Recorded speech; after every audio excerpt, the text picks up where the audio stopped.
इस्लाम को जो है कितना अपने आप पे भरोसा है, how much sure Islam is की that is the only correct path? 110%। ठीक है। इस्लाम को अपने ऊपर अश्योरिटी है कि this is okay. The only correct path.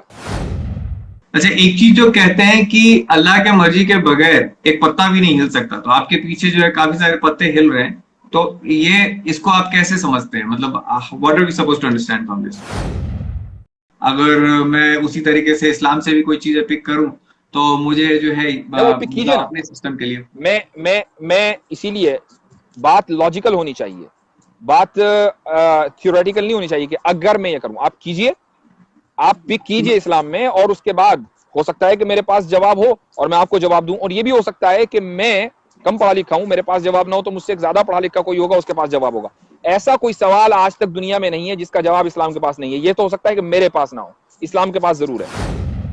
लेकिन सब लोग जो है सब बातें नहीं समझ सकते, और उस वक्त जो है लोग ज्यादा मतलब ये तो अंडरस्टूड बात है कि उस समय जो लोग जो है ज्यादा ही वायलेंस करते थे या ज्यादा इस तरह की चीज में थे। अब जो है लोगों की समझ बढ़ी, अभी भी वॉर्स हो रहे हैं, लेकिन कंपैरेटिवली कम लोग मारे जा रहे हैं जैसे जैसे हम प्रोग्रेस कर रहे हैं। मतलब अगर आप हिस्ट्री जैसे देखेंगे जैसे तो डेटा।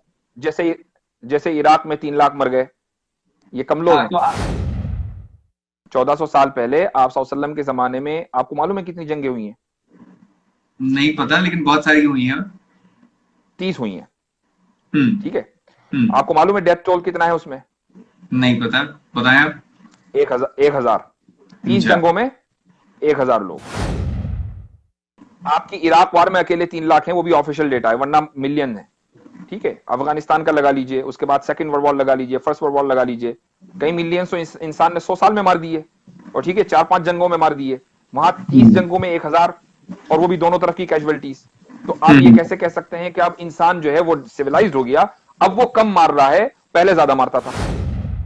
कि कोई भी जो है, मैं आसमानी चीज को मानता नहीं, और नहीं, मैं तो मेरी। चल आप नहीं मानते, लेकिन आप समझते तो है ना। आपने कहा कि भाई हम लोगों की समझने की एबिलिटी ज्यादा है, तो आपकी मैं समझता हूं कि समझने की एबिलिटी बहुत ज्यादा है। तो आप ये तो समझ सकते हैं ना कि भाई ये स्टैंडर्ड है, हम इस स्टैंडर्ड से मानेंगे कि ये रिलीजन रिलीजन है। कोई स्टैंडर्ड तो होगा ना। तो कुरान के क्या व्यू है इस पे, इवोल्यूशन पे? एव, जो एवोल्यूशन की जो थ्योरी है, वो तो आप उन लोगों को भी मंजूर नहीं है जिन्होंने एवोल्यूशन की थ्योरी प्रमोट की थी। और देखिए, सऊदी अरब ने साइंस किया, अलग है किसने और किया? अमेरिका अलग है। आई नो, अमेरिका कोई लेकिन अथॉरिटी नहीं उसको है। बिल्कुल, कैपिटलिज्म की अथॉरिटी कौन है? कैपिटलिज्म का बहुत प्रोपोनेंट ऑब्वियसली अमेरिका है, बट ऐसा नहीं कि अमेरिका अगर खत्म हो जाए तो तो है, कैपिटलिज्म खत्म हो जाएगा। मैंने ये तो नहीं कहा। आप बताइए कि जो वर्ल्ड है वो कितना पुराना है, और डायनासोर के बोन्स को आप कहाँ पे फिट करते हैं? चूंकि डायनासोर्स के बोन्स कहीं भी फिट करो, बात आती है एवोल्यूशन की। एवोल्यूशन का ताल्लुक नहीं, आप इंसान से पहले होता है ना आमतौर डायनासोर पर। के हड्डी को तो फिट कर दें। होगा लाखों साल पुराना, एक थ्योरी है। एवोल्यूशन की इंसान बात करता है ना, तो वो एवोल्यूशन को अपने ऊपर फिट करता है ना, कि वो ये कहता है कि हम पहले बंदर थे ना, अब इंसान बन गए। बंदर जैसे क्रीचर थे, चलो, बंदर एग्जैक्टली नहीं थे। चलिए बंदर जैसे वो कौन थे? वो उस क्रीचर का नाम क्या है? क्रीचर का बहुत सारा नाम है, उसका एक ट्री है, मुझे अभी याद नहीं है, बट मैं अभी तुरंत आपको देख के बताता हूँ। अभी हम जो होमोसेपियंस आप अपने आप को उस कहते हैं। आप उस ट्री के ऊपर बिलीव करते हैं और आपको उसका नाम नहीं पता, ये बड़ी हैरत है। मैं नहीं इस्लाम नहीं, पर बिलीव देखिए। करता हूं, मुझे इस्लाम के बारे में पता है। वो क्यों नहीं है अभी? क्या सारे जितने जानवर थे सब इंसान बन गए? नहीं नहीं, वो उनके जो बच्चे थे सिर्फ वो रह गए हैं, और वो खुद जो है वो मर गए। तो उनके जो बच्चे हैं वो अच्छा। दूसरे तरह के रह गए हैं। वो एग्जैक्टली अच्छा, उनके तरह नहीं एवोल्यूशन दिखते हैं। एवोल्यूशन एक कंटिन्यूअस प्रोसेस है कि प्रोसेस खत्म हो गया? कॉन्टिन्यूस प्रोसेस है। तो ठीक, इंसान फिर कुछ और क्यों नहीं बनता? वो मर क्यों जाता है? आप इनको क्रीचर मानते हैं कि ह्यूमन मानते हैं? ऋतिक रोशन जो है वो क्रीचर है कि ह्यूमन है? वो वो तब तक ह्यूमन है जब तक उसके साथ दूसरे ह्यूमन के साथ अगर उसके बच्चे पैदा हो सकते हैं, तब तक वो ह्यूमन है। जब वो ऐसा हो जाएगा जब उसके बच्चे पैदा नहीं हो सकते ह्यूमन के साथ, तो उसको नया स्पीसीज कहते हैं। तो ऐसा मुझे कोई इंसान बताइए कि जो इंसान था लेकिन अब वो ह्यूमन नहीं है। एक तरफ तो आप ये कहते हैं कि हम अल्लाह को इसलिए नहीं मानते कि हम ऑब्जर्व नहीं कर सकते, हम्म। दूसरी तरफ आप एवोल्यूशन को बगैर ऑब्जर्व किए मानते हैं। आप या तो ये कहना बंद कर दीजिए कि हम सिर्फ उस पर बिलीव करते हैं जो अपनी आंखों से देखते हैं, और या फिर एवोल्यूशन को दिखाइए तो हम मान लेंगे। जब आप एवोल्यूशन को कुछ साइंटिस्ट के बताए हुए फैक्ट्स की बुनियाद पर इसलिए मानते हैं कि ये साइंटिस्ट अपनी फील्ड में स्पेशलिस्ट है, तो आप एक अनसीन चीज को पर बिलीव करते हैं। तो एक वो इंसान के जो अनसीन जो दीन है उसके बारे में स्पेशलिस्ट है, अगर वो आपको इंफॉर्मेशन दे रहा है तो आप फिर वहां लॉजिक और ऑब्जर्वेशन का सवाल क्यों करते हैं? ठीक है, लेकिन उसने आपको आपके हिसाब से फैक्ट्स दिए, आपने उसको मान लिया, फैक्ट्स को चाहे वेरीफाई ही किया, चाहे वेरीफाई किया। रसूलुल्लाह सल्लल्लाहु अलैहि वसल्लम ने हमें कुरान दिया, हमने वेरीफाई किया, हमने कहा कि अल्लाह की किताब है, चूंकि इंसान इस जैसे नहीं लिख सकता, हमने अल्लाह को मान लिया। अब बताइए कहां गलत है? अभी तो हम ये तय नहीं कर पाए कि हमारे सोलर सिस्टम में प्लेनेट कितने, कभी 9 हो जाते, कभी 7 हो जाते, कभी 8 हो जाते हैं।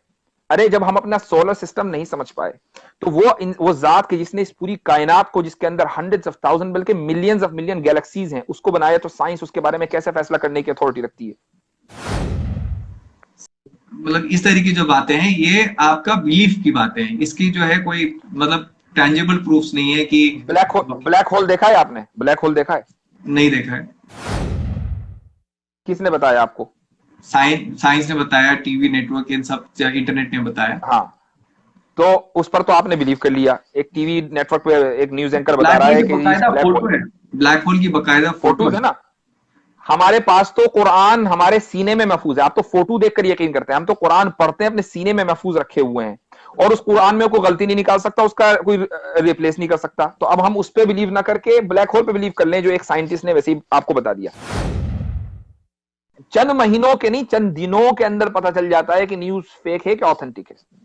कुरान के बारे में हजरत मोहम्मद सल्लल्लाहु अलैहि वसल्लम से लेकर आज तक मिलियंस नहीं billions of billion human being इस बात पर एग्री करते हैं कि सूरह फातिहा पहला चैप्टर है, उसका पहला लफ्ज अल्हम्दु है। किसी मुसलमान ने ये नहीं कहा कि नहीं नहीं मेरे पास इंफॉर्मेशन गलत है, असल में सारे मुसलमान झूठ बोल रहे हैं, मैं सच बोल रहा हूं। कोई एक मुसलमान लाकर दिखाइए। इस्लाम को कितना परसेंट अपने आप पे श्योरिटी है कि दैट इज कंप्लीटली राइट? जैसे हिंदुइज्म में एक कॉन्सेप्ट है प्लूरलिज्म का, प्लूरलिज्म इन द सेंस कि there is not just one way, there can be many other ways to achieve salvation. तो हिंदुइज्म में एक प्लूरलिज्म का कॉन्सेप्ट है कि नहीं, आपने ये चीज ऐसी ही करनी है, ये चीज कंस्ट्रेंट नहीं है, आप दूसरे रास्ते से भी उस रास्ते मीन्स तक पहुंच सकते हैं। अब इस्लाम को जो है कितना अपने आप पे भरोसा है, how much sure Islam is की that is the only correct path? 110%। ठीक है, इस्लाम को अपने ऊपर अश्योरिटी है कि this is the only correct path. और उसकी वजह यह है कि कुरान में एक आयत आई है, इन्नद्दीन इंदल्लाहिल इस्लाम, कि जो दीन है, रिलीजन है, वो सिर्फ और सिर्फ इस्लाम है अब इस्लाम के आने के बाद। और उसकी वजह यह है कि ये जो दीन है ये अल्लाह ताला का अपने बंदों के साथ कम्युनिकेशन है। कम्युनिकेशन का जो रूल है वो ये है कि जो लेटेस्ट है वही वैलिड होता है, जो ओल्ड होता है वो वैल्यूएबल तो हो सकता है लेकिन वो प्रैक्टिकल नहीं होगा। उसकी एक मिसाल देता हूं मैं आपको। गाड़ियां हैं मसलन, गाड़ी में जो आपकी एंटीक गाड़ी होगी ना, उसकी वैल्यू तो हो सकती है, लेकिन आप ये कहें कि नहीं यही यूजफुल है, ये जरूरी नहीं है। जो ले होगा वही यूजफुल होगा, क्योंकि उसके अंदर टेक्नोलॉजी एडवांस होगी, उसके अंदर जो गाड़ी के अंदर जो भी हमें चीजें चाहिए उसके अंदर अवेलेबल होंगी। हो सकता है कि आपकी एंटीक गाड़ी के अंदर एसी ना लगा हुआ हो तो आप गर्मी में परेशान हो, वो चल तो लेगी लेकिन वो फुल्ली इक्विप्ड नहीं होगी। तो अल्लाह ताला ने अपने बंदों के साथ जो कम्युनिकेशन किया है वो मुख्तलिफ अंबिया के जरिए। तो सबसे पहले कम्युनिकेशन हुआ था हजरत आदम अलैहिस्सलातु वस्सलाम के जरिए, और हजरत आदम पहले इंसान हैं और पहले नबी हैं। और जो आखिरी कम्युनिकेशन हुआ है वो आप सल्लल्लाहु अलैहि वसल्लम के जरिए हुआ है। इस बीच में हजारों लाखों मरतबा अल्लाह ताला ने हजरत इब्राहिम के जरिए, हजरत इस्माइल के जरिए, हजरत ईसा के जरिए, हजरत मूसा के जरिए। तो हम उस कम्युनिकेशन को इम्पोर्टेंट तो मान। ठीक है, आपने अभी बताया कि इस्लाम को अपने आप पे 110% भरोसा है। आपको इस्लाम पे कितना भरोसा है? जितना इस्लाम को अपने ऊपर है उतना ही मुझे उसके ऊपर है। अच्छा, एक चीज जो कहते हैं कि अल्लाह के मर्जी के बगैर एक पत्ता भी नहीं हिल सकता, तो आपके पीछे जो है काफी सारे पत्ते हिल रहे हैं, तो ये इसको आप कैसे समझते हैं? मतलब what are we supposed to understand from this? जब हम ये कहते हैं कि अल्लाह की मर्जी के बगैर कोई काम नहीं हो सकता, इसका मतलब ये कि अल्लाह की नॉलेज में आए बगैर कोई काम नहीं हो सकता। ठीक ओके। है। तो किसी भी पत्ते का हिलना, मेरा आपसे बात करना, या दिन का आना, रात का आना, इस दिन और रात में किसी वाकये का हो जाना, ये सब चीजें अल्लाह की नॉलेज में ऑलरेडी हैं। और उसकी वजह भी मैं आपको बता दूं, उसकी वजह यह है कि जब हमने अल्लाह को क्रिएटर मान लिया और उस पूरी कायनात को, उस पूरी यूनिवर्स को उसका क्रिएशन मान लिया, तो उस क्रिएटर को इस क्रिएशन को चलाना है। ठीक है। तो अब ये जो उस ये मुमकिन ही नहीं है कि एक क्रिएटर अपनी क्रिएशन को, वो भी इतनी इनॉर्मस और जाइगेंटिक, वो बगैर जाने और बगैर बूझे उसको चला ले। उसको चलाने के लिए उसके पास फुल नॉलेज का होना जरूरी है। अब जब ये पत्ता भी उसकी क्रिएशन में आता है तो इसके बारे में भी नॉलेज अल्लाह ताला को होगी। और इस पत्ते का जो मेन काम है वो सिर्फ साया देना नहीं है, बल्कि इसका एक काम हिलना भी है। तो जब जो काम भी मेरा होगा, मेरे मुकम्मल कामों की नॉलेज अल्लाह को है, और जो काम इस पत्ते का होगा उसकी मुकम्मल नॉलेज अल्लाह को है। इसलिए हम ये कहते हैं कि अल्लाह की मर्जी के बगैर कोई काम नहीं होता, यानी अल्लाह की नॉलेज में आए बगैर कोई काम नहीं होता। और साथ ही में ये भी मानना है कि if he wants to intervene, अगर वो कहीं इंटरवीन करना चाहे तो वो इंटरवीन भी कर सकते हैं। कोई जरूरत नहीं है। उसकी वजह यह है कि उसने हमें इख्तियार दिया है कि हम जिस तरीके से चाहें अपनी जिंदगी गुजारें। वो इंटरवीन करेगा हमारी लाइफ में, हमारे मरने के बाद वो डिसाइड करेगा कि भाई एक आदमी को जन्नत में जाना है कि एक आदमी को जहन्नम में जाना है। वो हम जब जिस वक्त जिंदा हैं इस दुनिया में, हम इस वक्त एग्जाम हॉल में बैठे हुए हैं, जब हम अपना टेस्ट पेपर कर रहे होते हैं तो हमारा जो एग्जामिनर है वो इंटरवीन नहीं करता कि नहीं ये लिखो या नहीं लिखो, बल्कि हम मुकम्मल एग्जाम करने के बाद अपना पेपर सबमिट करते हैं। उसके बाद फिर रिजल्ट का वेट करते हैं। हमारी जो लाइफ है, आपकी जो लाइफ है, ये एक एग्जाम हॉल में है। हम अच्छे काम करेंगे तो आगे हमें अच्छा उसका सिला मिलेगा, और हम अगर बुरे काम करेंगे तो उसका सिला उसी हिसाब से होगा। इस वक्त जो हमारा क्रिएटर है वो इंटरवीन नहीं करेगा। तो इसलिए यानी ये जो लफ्ज मैंने आपको बोला, आपने जो बोला है मैं उसको करेक्ट कर रहा हूं कि हाँ, हम जो काम करेंगे वो उसकी बट अगर वो चाहे तो he can, if he wanted, if he wants, he can definitely intervene. Of course, जब उसने, हम मौजूद नहीं थे, हमें मौजूद कर दिया, तो अगर हम मौजूद हैं तो हम हमारी लाइफ में इंटरफेयर बहुत आसानी के साथ कर सकता है, इंटरवीन कर सकता है। ठीक है। अच्छा, इसमें जो एक मानने की बात है, there is a factor of belief, there is a factor of faith. तो जैसे कि आपने कहा कि जैसे अल्लाह को हमने जो है खुदा मान लिया, क्रिएटर मान लिया, तो ये मानने का मतलब क्या है? मानने का मतलब यह है कि हमें अल्लाह के क्रिएटर होने में अब कोई डाउट नहीं है। अगर 0.1% भी डाउट आता है तो इसका मतलब यह है कि हमारे मानने में खोट है। इसी मानने को ईमान का, एक आदमी अगर अल्लाह पर ईमान रखता है कि अल्लाह क्रिएटर है, अल्लाह सस्टेनर है, तो उसको 100% ये अश्योरिटी होनी चाहिए कि अल्लाह ही है जो उसको रिस्क और सस्टेनेंस दे रहा है, और अल्लाह ही है जिसने उसको पैदा किया है, और अल्लाह ही है जिसके पास उसको मरने के बाद जिसके पास उसको जाना है रेकनिंग के लिए, हिसाब के लिए। तो अगर इसमें जरा सा डाउट हो जाए कि शायद ऐसा नहीं हो, एक आदमी शायद ना हो अल्लाह, जैसे ही उसने शायद लगाया, प्रोबेबली लगाया, फौरन उसका ईमान खत्म हो गया, अब वो मोमिन नहीं है। तो ये चीज होगा ऐसा कह के फिर इंशाल्लाह, ये कहने का क्या मतलब है? इंशाल्लाह हम अपने एतबार से कहते हैं। हम कोई काम जब करते हैं कि भाई कोई अच्छा काम होगा, तो अल्लाह ताला ने हमें यह हुक्म दिया है कुरान में कि जब हम कोई अच्छा काम कहें तो अल्लाह ताला की विल के ऊपर छोड़ें। उस काम में बरकत होती है, वो बरकत है। इसका मतलब ये नहीं कि हम जब भी इंशाल्लाह कहेंगे तो वो काम होकर रहेगा। अल्लाह ताला कोई बाउंड नहीं हो गया हमारे से, उसने हमसे कोई कॉन्ट्रैक्ट नहीं किया कि हमने अल्लाह इंशाल्लाह कहा और एकदम अल्लाह ने कहा कि हाँ मैं काम वो करूंगा, बल्कि जब वो काम होगा तो उसके अंदर बरकत होगी। और अगर हमने इंशाल्लाह नहीं कहा तो काम तो तब भी वही होगा, लेकिन उसमें बरकत नहीं होगी। बरकत का मतलब क्या है, मैं नहीं समझा। बरकत का मतलब ये है, देखिए, एक बरकत एक अजीब लफ्ज है और हर जमान में एक खास लफ्ज होता है। बहुत से लफ्ज होते हैं जिनको आसानी के साथ ट्रांसलेट नहीं किया जा सकता। इसकी एक मिसाल लीजिए आप, बल उस मिसाली से मैं समझा सकता हूं, उसका कोई ट्रांसलेशन नहीं है। ओके। एक आदमी ने 10 लोगों की दावत की और उसने खाना बनाया अपने हिसाब से, 10 लोग आ गए। अब वो खाना 10 लोगों को काफी हो गया, ठीक है। खाना 10 लोगों के हिसाब से नहीं था, अगर आप क्वांटिटी देखेंगे तो वो कम था, लेकिन काफी हो गया वो 10 लोगों को, ये बरकत है, ठीक है।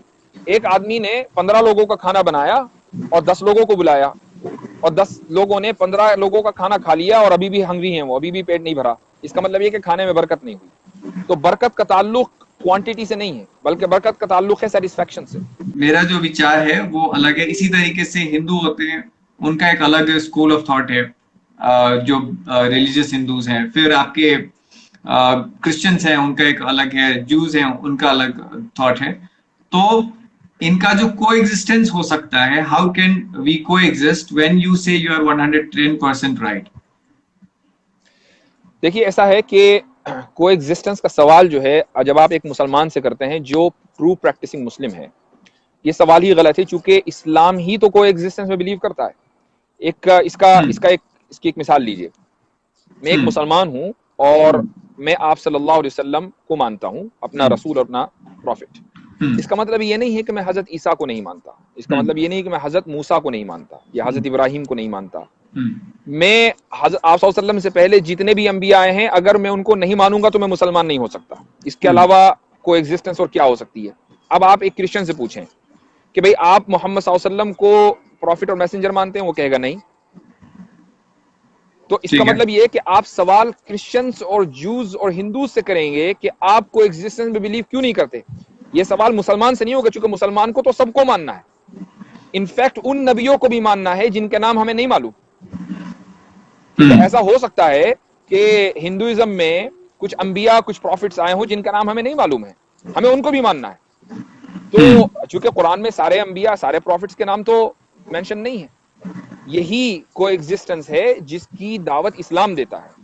और अनफॉर्चुनेटली यही सवाल सबसे ज्यादा एक मुसलमान से होता है कि व्हाई यू डोंट को एग्जिस्ट विद अदर्स, जबकि फैक्ट ये है कि अगर आप इस्लाम में सही बिलीव कर... मैं फॉर एग्जांपल अगर मैं अपनी बात करूं, मैं एथिस्ट हूं और मैं कोई भी जो है आसमानी या जादुई चीजों पे नहीं मानता। और जहां तक हिंदुओं का सवाल है, हिंदू के जो गॉड है और वो आपके जो प्रॉफिट्स है, वो एक मतलब जबरदस्ती का मिक्सअप है, मुझे जैसा समझ में आता है। देर इज इट्स ये इनको जो है उनका प्रॉफिट बनाने की कोशिश जो है, मुझे वो सही अप्रोच बिल्कुल ही नहीं लगता। उनका जो अपना सिस्टम है वो एक अलग। मैंने ये नहीं कहा कि उनके गॉड्स प्रॉफिट हैं, मैंने सिर्फ ये कहा कि हिंदुइज्म एक रिलीजन है और हर रिलीजन में प्रॉफिट आए हैं, तो उसमें भी कुछ प्रॉफिट होंगे जो हमें नहीं पता, हमें उनको भी मानना है। नहीं, आप जब वो आपके प्रॉफिट को नहीं मान रहे, जब उनका सिस्टम ये कह रहा है कि हम आपके प्रॉफिट को नहीं मानते, तो आप जो है फिर उनके साथ कैसे कोएग्जिस्ट करेंगे?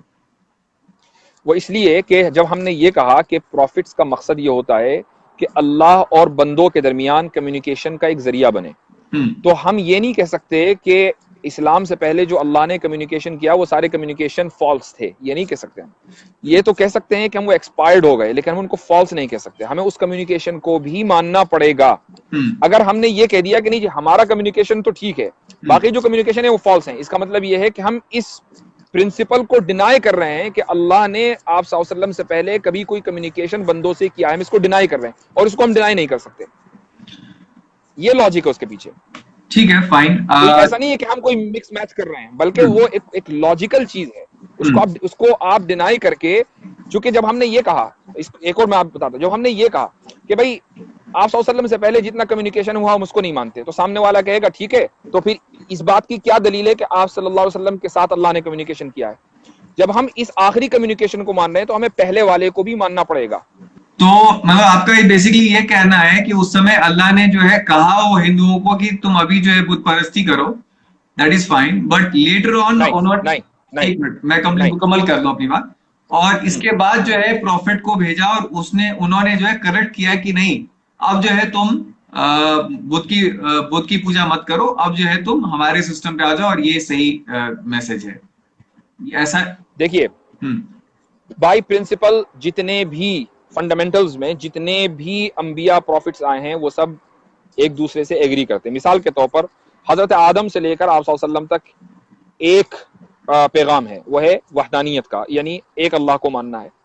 और इसी तरीके से एक पैगाम है कि ये दुनिया जो है वो इम्तिहान की जगह है और हमें मरने के बाद जिंदा होना है और अल्लाह के सामने पेश होना है अपने हिसाब किताब के लिए, जिसको हम रेकनिंग कहते हैं। इस तरह की चीजें जो हैं ये फंडामेंटल्स हैं, इनमें हजरत आदम से लेकर आप सल्लल्लाहु अलैहि वसल्लम तक कोई फर्क नहीं है। फर्क कहाँ होता है? मिसाल के तौर पर ये कि हजरत आदम अलैहिस्सलाम को हो सकता है कि हम जो 5 नमाजें पढ़ते हैं उनको 5 नमाजें पढ़ने का हुक्म न दिया गया हो, ठीक है। हजरत नूह को या हजरत इब्राहिम को या हजरत मूसा और ईसा को 5 नहीं 4 नमाजें पढ़ने का हुक्म दिया गया हो। तो यहाँ फर्क होता है। The way how you live your life, इसमें तो फर्क हो सकता है, लेकिन what you have to believe in, इसमें कोई फर्क नहीं। तो वही वही मैं बता रहा हूँ। तो फिर ये तो कॉन्ट्राडिक्शन हो गया ना कि हिंदुओं के पास ये मैसेज क्यों आ रहा है कि वो जो है पत्थरों की पूजा कर रहे हैं, और यहाँ पे जो है फिर एक अलग कॉन्ट्रडिक्शन क्यों आ रहा है कि बुत परस्ती मत करो। कोई भी, मैंने जैसे कहा कि एक बात और जहन में रख लीजिएगा कि कम्युनिकेशन जो आता है, तो अल्लाह ने किसी भी कम्युनिकेशन, सिवाय इस आखिरी कम्युनिकेशन के, किसी भी कम्युनिकेशन के लिए, और उसकी वजह है कि ये आखिरी है, किसी भी कम्युनिकेशन के लिए ये जिम्मेदारी नहीं ली कि उसको डिस्टोर्ट नहीं किया जाएगा। इंसान को एक मरतबा कम्युनिकेशन कर दिया उसके साथ और उसको एक पैगाम दे दिया, अब इंसान उस पैगाम को बदल भी सकता है, क्योंकि इंसान को फ्री विल दी है। तो यही हुआ कि हमसे पहले जो इंसान थे उन्होंने उस पैगाम को और उस मैसेज को डिस्टोर्ट कर दिया, उसको अलग तरीके से इंटरप्रेट किया। अच्छा, अब सवाल ये है कि हमारा जो मैसेज है ये डिस्टोर्ट क्यों नहीं हो सकता? इसलिए कि ये लास्ट है। अगर लास्ट भी डिस्टोर्ट हो जाएगा तो फिर अल्लाह की तरफ से वेरिफिकेशन का कोई माना नहीं रहता। जब अल्लाह ने ये कहा कि हमेशा हक आखिरी दिन तक, कयामत तक के बाकी रहेगा, चाहे वो चंद लोग माइनॉरिटी के पास बाकी रहे, छोटे से यानी छोटी सी तादाद के पास बाकी रहे, तो इसका मतलब ये है कि एक मैसेज ऐसा जरूर होगा कि जो फुल्ली वेरीफाइड होगा और उसको डिस्टोर्ट नहीं किया जा सकता। तो जो हमसे पहले आए हैं, मजहब आए हैं, उसमें डिस्टोर्शन हुआ। यही वजह है कि वो अपनी असल जो फॉर्म है उसको बाकी नहीं रहे। अगर आप हिंदुइज्म में वेद में चले जाएं तो वेद में ऐसी बहुत से देखिए वो तो कहीं भी हम कोई भी बात करेंगे और उसमें से छोटे पीसेस निकालेंगे तो हमें ऑब्वियसली हमारे हिसाब की चीजें मिलेंगी। अगर मैं उसी तरीके से इस्लाम से भी कोई चीजें पिक करूं तो मुझे जो है वो पिक मतलब कीजिए ना। अपने सिस्टम के लिए। मैं इसीलिए बात लॉजिकल होनी चाहिए, बात थियोरेटिकल नहीं होनी चाहिए कि अगर मैं ये करूं। आप कीजिए, आप पिक कीजिए इस्लाम में, और उसके बाद हो सकता है कि मेरे पास जवाब हो और मैं आपको जवाब दूं, और ये भी हो सकता है कि मैं कम पढ़ा लिखा हूं, मेरे पास जवाब ना हो, तो मुझसे ज्यादा पढ़ा लिखा कोई होगा, उसके पास जवाब होगा। ऐसा कोई सवाल आज तक दुनिया में नहीं है जिसका जवाब इस्लाम के पास नहीं है। ये तो हो सकता है कि मेरे पास ना हो, इस्लाम के पास जरूर है। नहीं, मैं आपके कॉन्टेक्स्ट में कह रहा था। अभी जैसे आपने कहा कि वहां पे कुछ ऐसी आयतें हैं, ऐसी वर्सेस हैं जो कि ऐसे इस चीज को जस्टिफाई करती हैं। उसी तरीके से मैं कहूं कि इस्लाम कहता है there is no God but Allah, तो वहां पे भी इस्लाम कह रहा है there is no God. Now that is what I as an atheist also say. तो मैं तो कहूंगा कि इस्लाम भी कहता है कि देयर इज नो गॉड, भले ही वो और और चीजें बट अलग अल्लाह कहता हो। नहीं, और बट अल्लाह क्यों भूल गए आप? उसी तरीके से आप क्यों भूल जा रहे हैं कि हिंदुइज्म में और भी बहुत सारी चीजें कही गई हैं। नो, तो वही तो मैं कह रहा हूं कि अगर हम ये कह रहे हैं कि वेद में जो प्राइमरी कॉन्सेप्ट है वो तौहीद का है, लेकिन बाद में उसके अंदर डिस्टोर्शन हुई। कि जी की आवाज रुक गई है। उनका बैटरी भी कम था, आई होप वो फिर से कनेक्ट हो पाए। तो पॉइंट ये है कि आप जैसे सोचते हैं कि this is the final thing, इसकी क्या बेसिस है? आप ऐसा क्यों सोचते हैं कि जो आपके ये जो कम्युनिकेशन है this is the final one? जैसे एक बात है, जैसे फॉर एग्जांपल एक एक कॉन्सेप्ट है कुरानिक एब्रोगेशन का, कि कुछ वर्सेस हैं, शायद उसको नासिक एंड मसूद एक उसका जो है केस है। तो वहां पे जैसे आपको पहले जो है कहा गया कि वाइल यूर इंटॉक्सिकेटेड, जब आप नशे में हो उस वक्त आप नमाज ना पढ़ें। फिर बाद में जो है दूसरी आयत आई और उसमें ये कहा गया कि नहीं, शराब बिल्कुल ही मना है। तो मतलब अपनी ही लाइन को उसने कुरान ने कैंसिल कर दिया और उसके जगह पे एक नई लाइन भेज दी। तो पिछली बार जिन भाई साहब से बात हो रही थी जो हाफिज थे, उनका ये कहना कहना था कि इंसान की उस समय जो सोचने की शक्ति थी, उस समय जो कैपेबिलिटी थी, उसके हिसाब से जो है आयतें आई हैं। तो इसीलिए इस तरह का कॉन्सेप्ट है एब्रोगेशन का कि अपनी ही बातों को कुरान बाद में इनवैलिडेट कर सकता है और नई चीजें भेज सकता है। तो उसी तरीके से अगर मैं ये कहूं कि इंसान की उस वक्त आज से 1400 साल पहले जो सोचने की कैपेबिलिटी थी वो इतनी ही थी, इसीलिए उस वक्त ये कहना जरूरी था कि नहीं, ये जो मजहब है ये मुकम्मल हो गया है और ये आखिरी नबी है और ये आखिरी वर्ष है और इसके बाद कुछ भी नहीं हो सकता। बट ऐसा अगर हो कि नहीं, फिर से जो है कोई और आयत आए और फिर वहां पे कहा जाए कि नहीं अभी उस वक्त तुम्हें समझ में नहीं आता इसलिए मुझे कहना पड़ा तुम्हारे भलाई के लिए, बट अब मैं कह रहा हूँ ये नई आयत मैं भेज रहा हूँ, ये नए नॉलेज भेज रहा हूँ। तो इस पे आप क्या कहेंगे? यहाँ आपके इस सवाल में बहुत सारे सवाल हैं, लेकिन मैं शुरुआत यहां से करता हूं। आपने शुरू में एक लफ्ज बोला था और मैं उस वक्त भी उसका जवाब देना चाह रहा था, लेकिन अच्छा हुआ कि आपने ये सवाल किया तो मैं जवाब वहां दे सकता हूं। आपने कहा कि ये जो जादू और आसमानी चीजें हैं मैं इस पे बिलीव नहीं करता। ठीक है, आपने जादू को आसमानी चीज से मिला दिया, हालांकि जादू का आसमान से कोई ताल्लुक नहीं, जादू का तो जमीन से ताल्लुक है। देखिए, यहां शुरुआत यहां से कीजिए कि हमारे पास जो इंफॉर्मेशन आती है उसका सोर्स, हम उसके सोर्स कितने हैं। ठीक है, तो सबसे पहली बात तो ये है कि इस्लाम जो है वो 3 सोर्स ऑफ इंफॉर्मेशन को मानता है, और आम लोग जो इस्लाम में बिलीव नहीं करते वो 2 सोर्स ऑफ इंफॉर्मेशन को मानते हैं। मैं आपसे पूछता हूं कि आपके नजदीक सोर्स ऑफ इंफॉर्मेशन कितने हैं?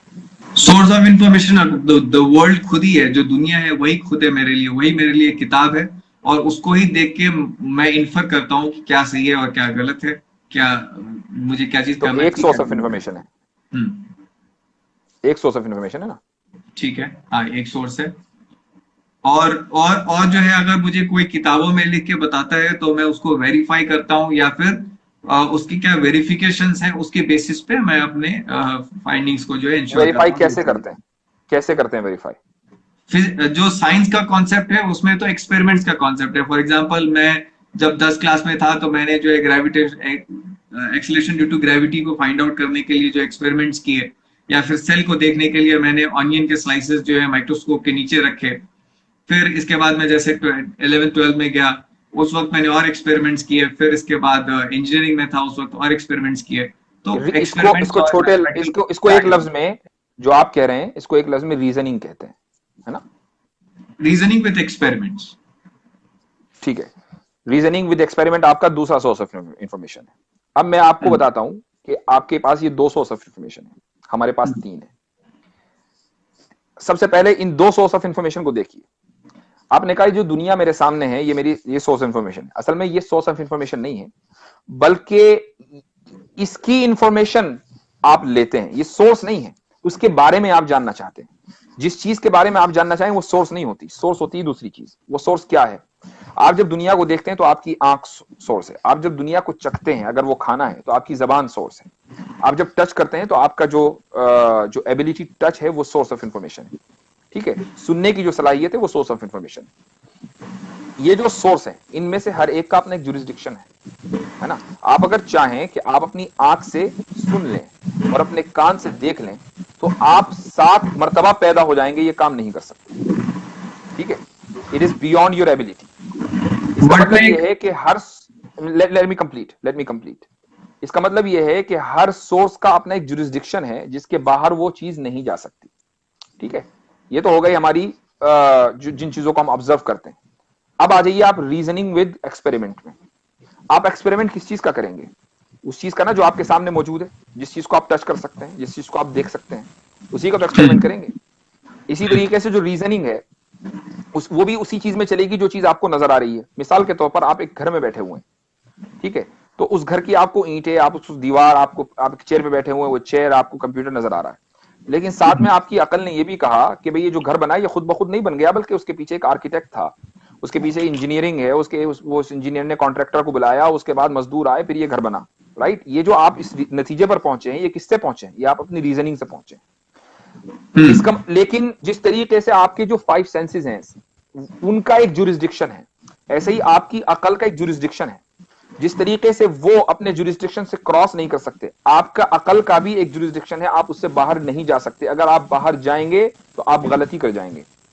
मिसाल, आप यूनिवर्स में इतना तो जानते हैं कि गैलेक्सीज हैं, ठीक है, लेकिन आप गैलेक्सी तो छोड़िए, अपने सोलर सिस्टम के बारे में भी मुकम्मल इंफॉर्मेशन नहीं रखते। ठीक है, अपने सोलर सिस्टम के बारे में भी मुकम्मल इंफॉर्मेशन सर्टेनिटी के साथ नहीं रखते। आपको सिर्फ थ्योरीज हैं जो गलत भी हो सकती हैं, सही भी हो सकती हैं। क्यों?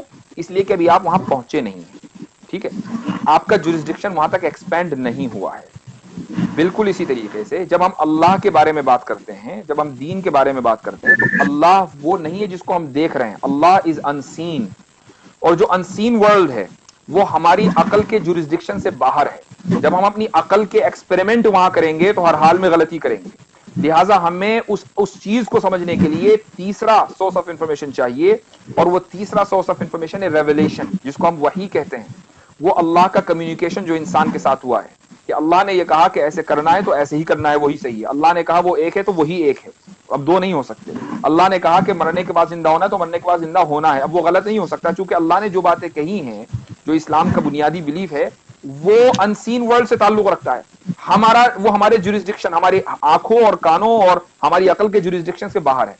अब जिस तरीके से हम अपनी कान से देख नहीं सकते, तो हम अपनी अकल से ये अंदाजा अगर लगाना चाहें कि अल्लाह एक है कि दो हैं या पांच हैं, तो हम हमेशा गलती करेंगे। हमारे पास सिर्फ वही तरीका है कि हम उस पर आंख बंद करके यकीन कर लें, क्योंकि वो हमारे क्रिएटर का हमारे साथ कम्युनिकेशन है। ठीक है, एक बात तो ये हो गई। अब आप आगे चलिए, आपने कहा मनसूख की बात। एब्रिगेशन का जो कॉन्सेप्ट है वो इस्लाम में है, लेकिन मुश्किल से 5 वर्सेस ऐसे होंगे जो एब्रिगेट हुए हैं।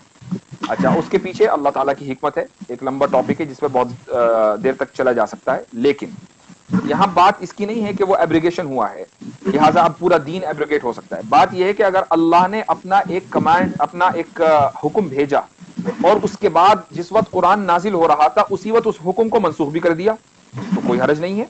इसकी एक मिसाल लीजिए कि एक पार्लियामेंट है मसलन, वो कोई कानून पास करती है, उसके बाद 10 साल के बाद वो ये सोचती है कि अब इस कानून में थोड़ा सा सख्ती करनी चाहिए, अब लोग उसके आदी हो गए हैं। टैक्सेशन के जो लॉज हैं वो क्या, मसलन अगर 30% टैक्स आपके ऊपर लगता है, तो पहले दिन इंडिपेंडेंस के बाद 30% लग गया था, आहिस्ता आहिस्ता लगता है जैसे जैसे इकोनॉमिक ग्रोथ होती है, पहले 2% लगता है, फिर 15% लगता है, जब इकोनॉमिक ग्रोथ और बढ़ जाती है तो और टैक्स लग जाता है। क्यों? इसलिए कि हमारे टैक्स देने की एबिलिटी बढ़ गई है। ऐसे ही हमारी जो अंडरस्टैंडिंग है और हमारी जो प्रैक्टिस की जो एबिलिटी है वो बढ़ गई, इसलिए अल्लाह ताला उस हुक्म को एब्रोगेट करके उसकी जगह एक थोड़ा सख्त हुक्म दे देते हैं, इसी को एब्रोगेशन कहते हैं। लेकिन वो उसी वक्त हुआ है जिस वक्त कुरान नाजिल हो रहा है। कुरान जब मुकम्मल हो गया तो अब एब्रोगेशन का जो कॉन्सेप्ट है वो फॉर एवर खत्म हो गया, क्योंकि एब्रोगेटर अब मजीद कम्युनिकेट नहीं करेगा। लेकिन इसके पीछे जो आप लॉजिक है वो आप यही बता रहे हैं कि उस वक्त इंसान की क्या कैपेबिलिटी थी, उस वजह से जो है उस तरह के वर्सेज आए और बाद में उसको अपडेट किया गया क्योंकि इंसान की कैपेबिलिटी बढ़ी। मतलब जैसा आप टैक्स का जैसा सिर्फ यही लॉजिक नहीं है, सिर्फ यही लॉजिक नहीं है, बल्कि अल्लाह की उसके पीछे और भी हिकमत है, जैसे मैंने कहा कि एक लंबा टॉपिक है, लेकिन चलिए आप इसी को, लेट्स स्टिक टू दिस, इंसान की एबिलिटी।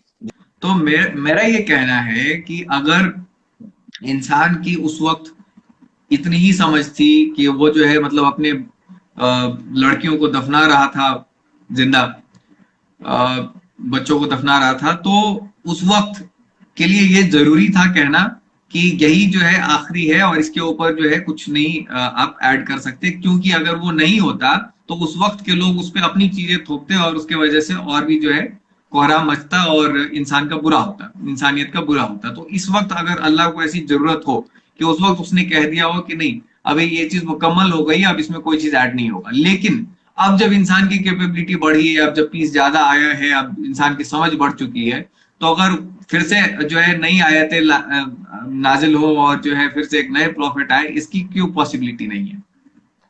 जो लफ्ज आप इस्तेमाल करें ना, समझ, वही बुनियादी गलती है। कहीं भी कुरान में एब्रिगेशन इसलिए नहीं हुआ कि इंसान समझ नहीं रहा था या उसकी समझ में थोड़ा कमी थी तो चलो आसान बात समझा दो, उसके बाद फिर मुश्किल बात समझाएंगे, ऐसा नहीं है। बल्कि उसका ताल्लुक अमल और प्रैक्टिस से था कि शुरू में उसको करना मुश्किल था, लेकिन जब उसका आदमी आदी हो गया तो अब उसको जो है थोड़ा सा सख्त हुक्म दे दिया। टैक्स का जो रूल है ना, उसको समझना मुश्किल नहीं है। जिस तरीके से 1950 में जो जनरेशन थी, अगर आप उसको आज का टैक्स रूल इंट्रोड्यूस करते वो उस वक्त भी उसको समझ लेती। ठीक है, टैक्स पे करना 30% उस वक्त मुश्किल था क्योंकि इकोनॉमिक ग्रोथ इतना नहीं हुआ था। तो इसका ताल्लुक समझ से नहीं है, इसका ताल्लुक प्रैक्टिस से है। तो कोई भी काम ऐसा नहीं है जो हम आज ज्यादा बेहतर तरीके से समझ सकते हैं, लेकिन जो 1400 साल पहले का इंसान था वो नहीं समझ सकता। अगर हम आज का जो कॉन्सेप्ट है आप उस आदमी को इंट्रोड्यूस कराएं वो भी समझ जाएगा। कोई कॉन्सेप्ट ऐसा नहीं है, अल्लाह ताला ने हमें एबिलिटी दी है हर चीज को समझने की। हाँ, प्रैक्टिस में मुश्किल हो सकती है। नहीं, लेकिन सब लोग जो है सब बातें नहीं समझ सकते और उस वक्त जो है लोग ज्यादा मतलब ये तो अंडरस्टूड बात है कि उस समय जो लोग जो है ज्यादा ही वायलेंस करते थे या ज्यादा इस तरह की चीज में थे। अब जो है लोगों की समझ बढ़ी, अभी भी वॉर्स हो रहे हैं लेकिन कंपैरेटिवली कम लोग मारे जा रहे हैं जैसे जैसे हम प्रोग्रेस कर रहे हैं। मतलब अगर आप हिस्ट्री देखेंगे तो डेटा जैसे इराक में 3 लाख मर गए, ये कम लोग हैं। जी हाँ, जी हाँ। तो आप डेटा देखेंगे सेकेंड वर्ल्ड वॉर में कितना ज्यादा लोग मरे हैं, बहुत ज्यादा। जूस, अकेले जूस 6 मिलियन मरे हैं, लेकिन वो नंबर जो है वो स्टेडीली कम हो रही है। अभी भी सीरिया में काफी लोग मारे गए हैं, लेकिन एटलीस्ट नंबर दिखता ही नहीं। तो क्या हिस्ट्री सेकेंड वर्ल्ड वॉर से शुरू हुई है? हम तो 1400 साल से शुरू करते हैं ना। 1400 साल पहले आप सल्लल्लाहु अलैहि वसल्लम के जमाने में आपको मालूम है कितनी जंगें हुई हैं? नहीं पता, लेकिन बहुत सारी हुई हैं। 30 हुई हैं। ठीक है, आपको मालूम है डेथ टोल कितना है उसमें? नहीं पता, बताएं आप।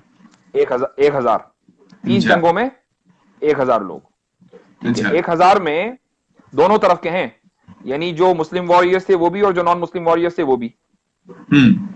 आपकी इराक वार में अकेले 3 लाख हैं, वो भी ऑफिशियल डेटा है, वरना मिलियन है। ठीक है, अफगानिस्तान का लगा लीजिए, उसके बाद सेकंड वर्ल्ड वॉर लगा लीजिए, फर्स्ट वर्ल्ड वॉर लगा लीजिए, कई मिलियन तो इंसान ने 100 साल में मार दिए, और ठीक है 4-5 जंगों में मार दिए, वहां 30 जंगों में 1000, और वो भी दोनों तरफ की कैजुअलिटीज। तो आप ये कैसे कह सकते हैं कि अब इंसान जो है वो सिविलाइज्ड हो गया, अब वो कम मार रहा है, पहले ज्यादा मारता था? नहीं, अभी जो हम लेटेस्ट ट्रेंड जो हम अभी जो ग्राफ की बात करेंगे तो वो ग्राफ जो है वो ऐसे चल रहा है नहीं, अभी। ये आप अभी से क्यों शुरू करते हैं? आप पीछे से जाइए ना। ठीक है, पीछे हम जाते हैं तो उस वक्त फिर बड़ा राइज हुआ और फिर जो है वो कम हो रहा है। या अगर आप कहें उस वक्त जो है जो कबीलाई लोग थे वो लोग क्या एक दूसरे को नहीं मारते काटते थे? सिर्फ यही 30 जंगें तो नहीं हुई, गांव में भी नहीं, लड़ाइयां होती थी, अपने बच्चों को मैं यही कह दफनाते रहा थे हूं, लोग। हम जब बात मजहब के कॉन्टेक्स्ट में करेंगे तो हर चीज मजहब से रिलेट होगी। मैं आपसे सोशल साइंस पर बात नहीं कर रहा हूं, मैं आपसे बात कर रहा हूं मजहब के ऊपर।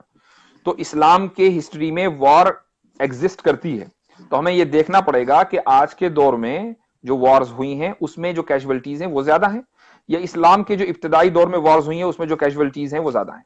हमें वहां से शुरू करना पड़ेगा ना, सोशल साइंस पे तो बात नहीं हो रही है।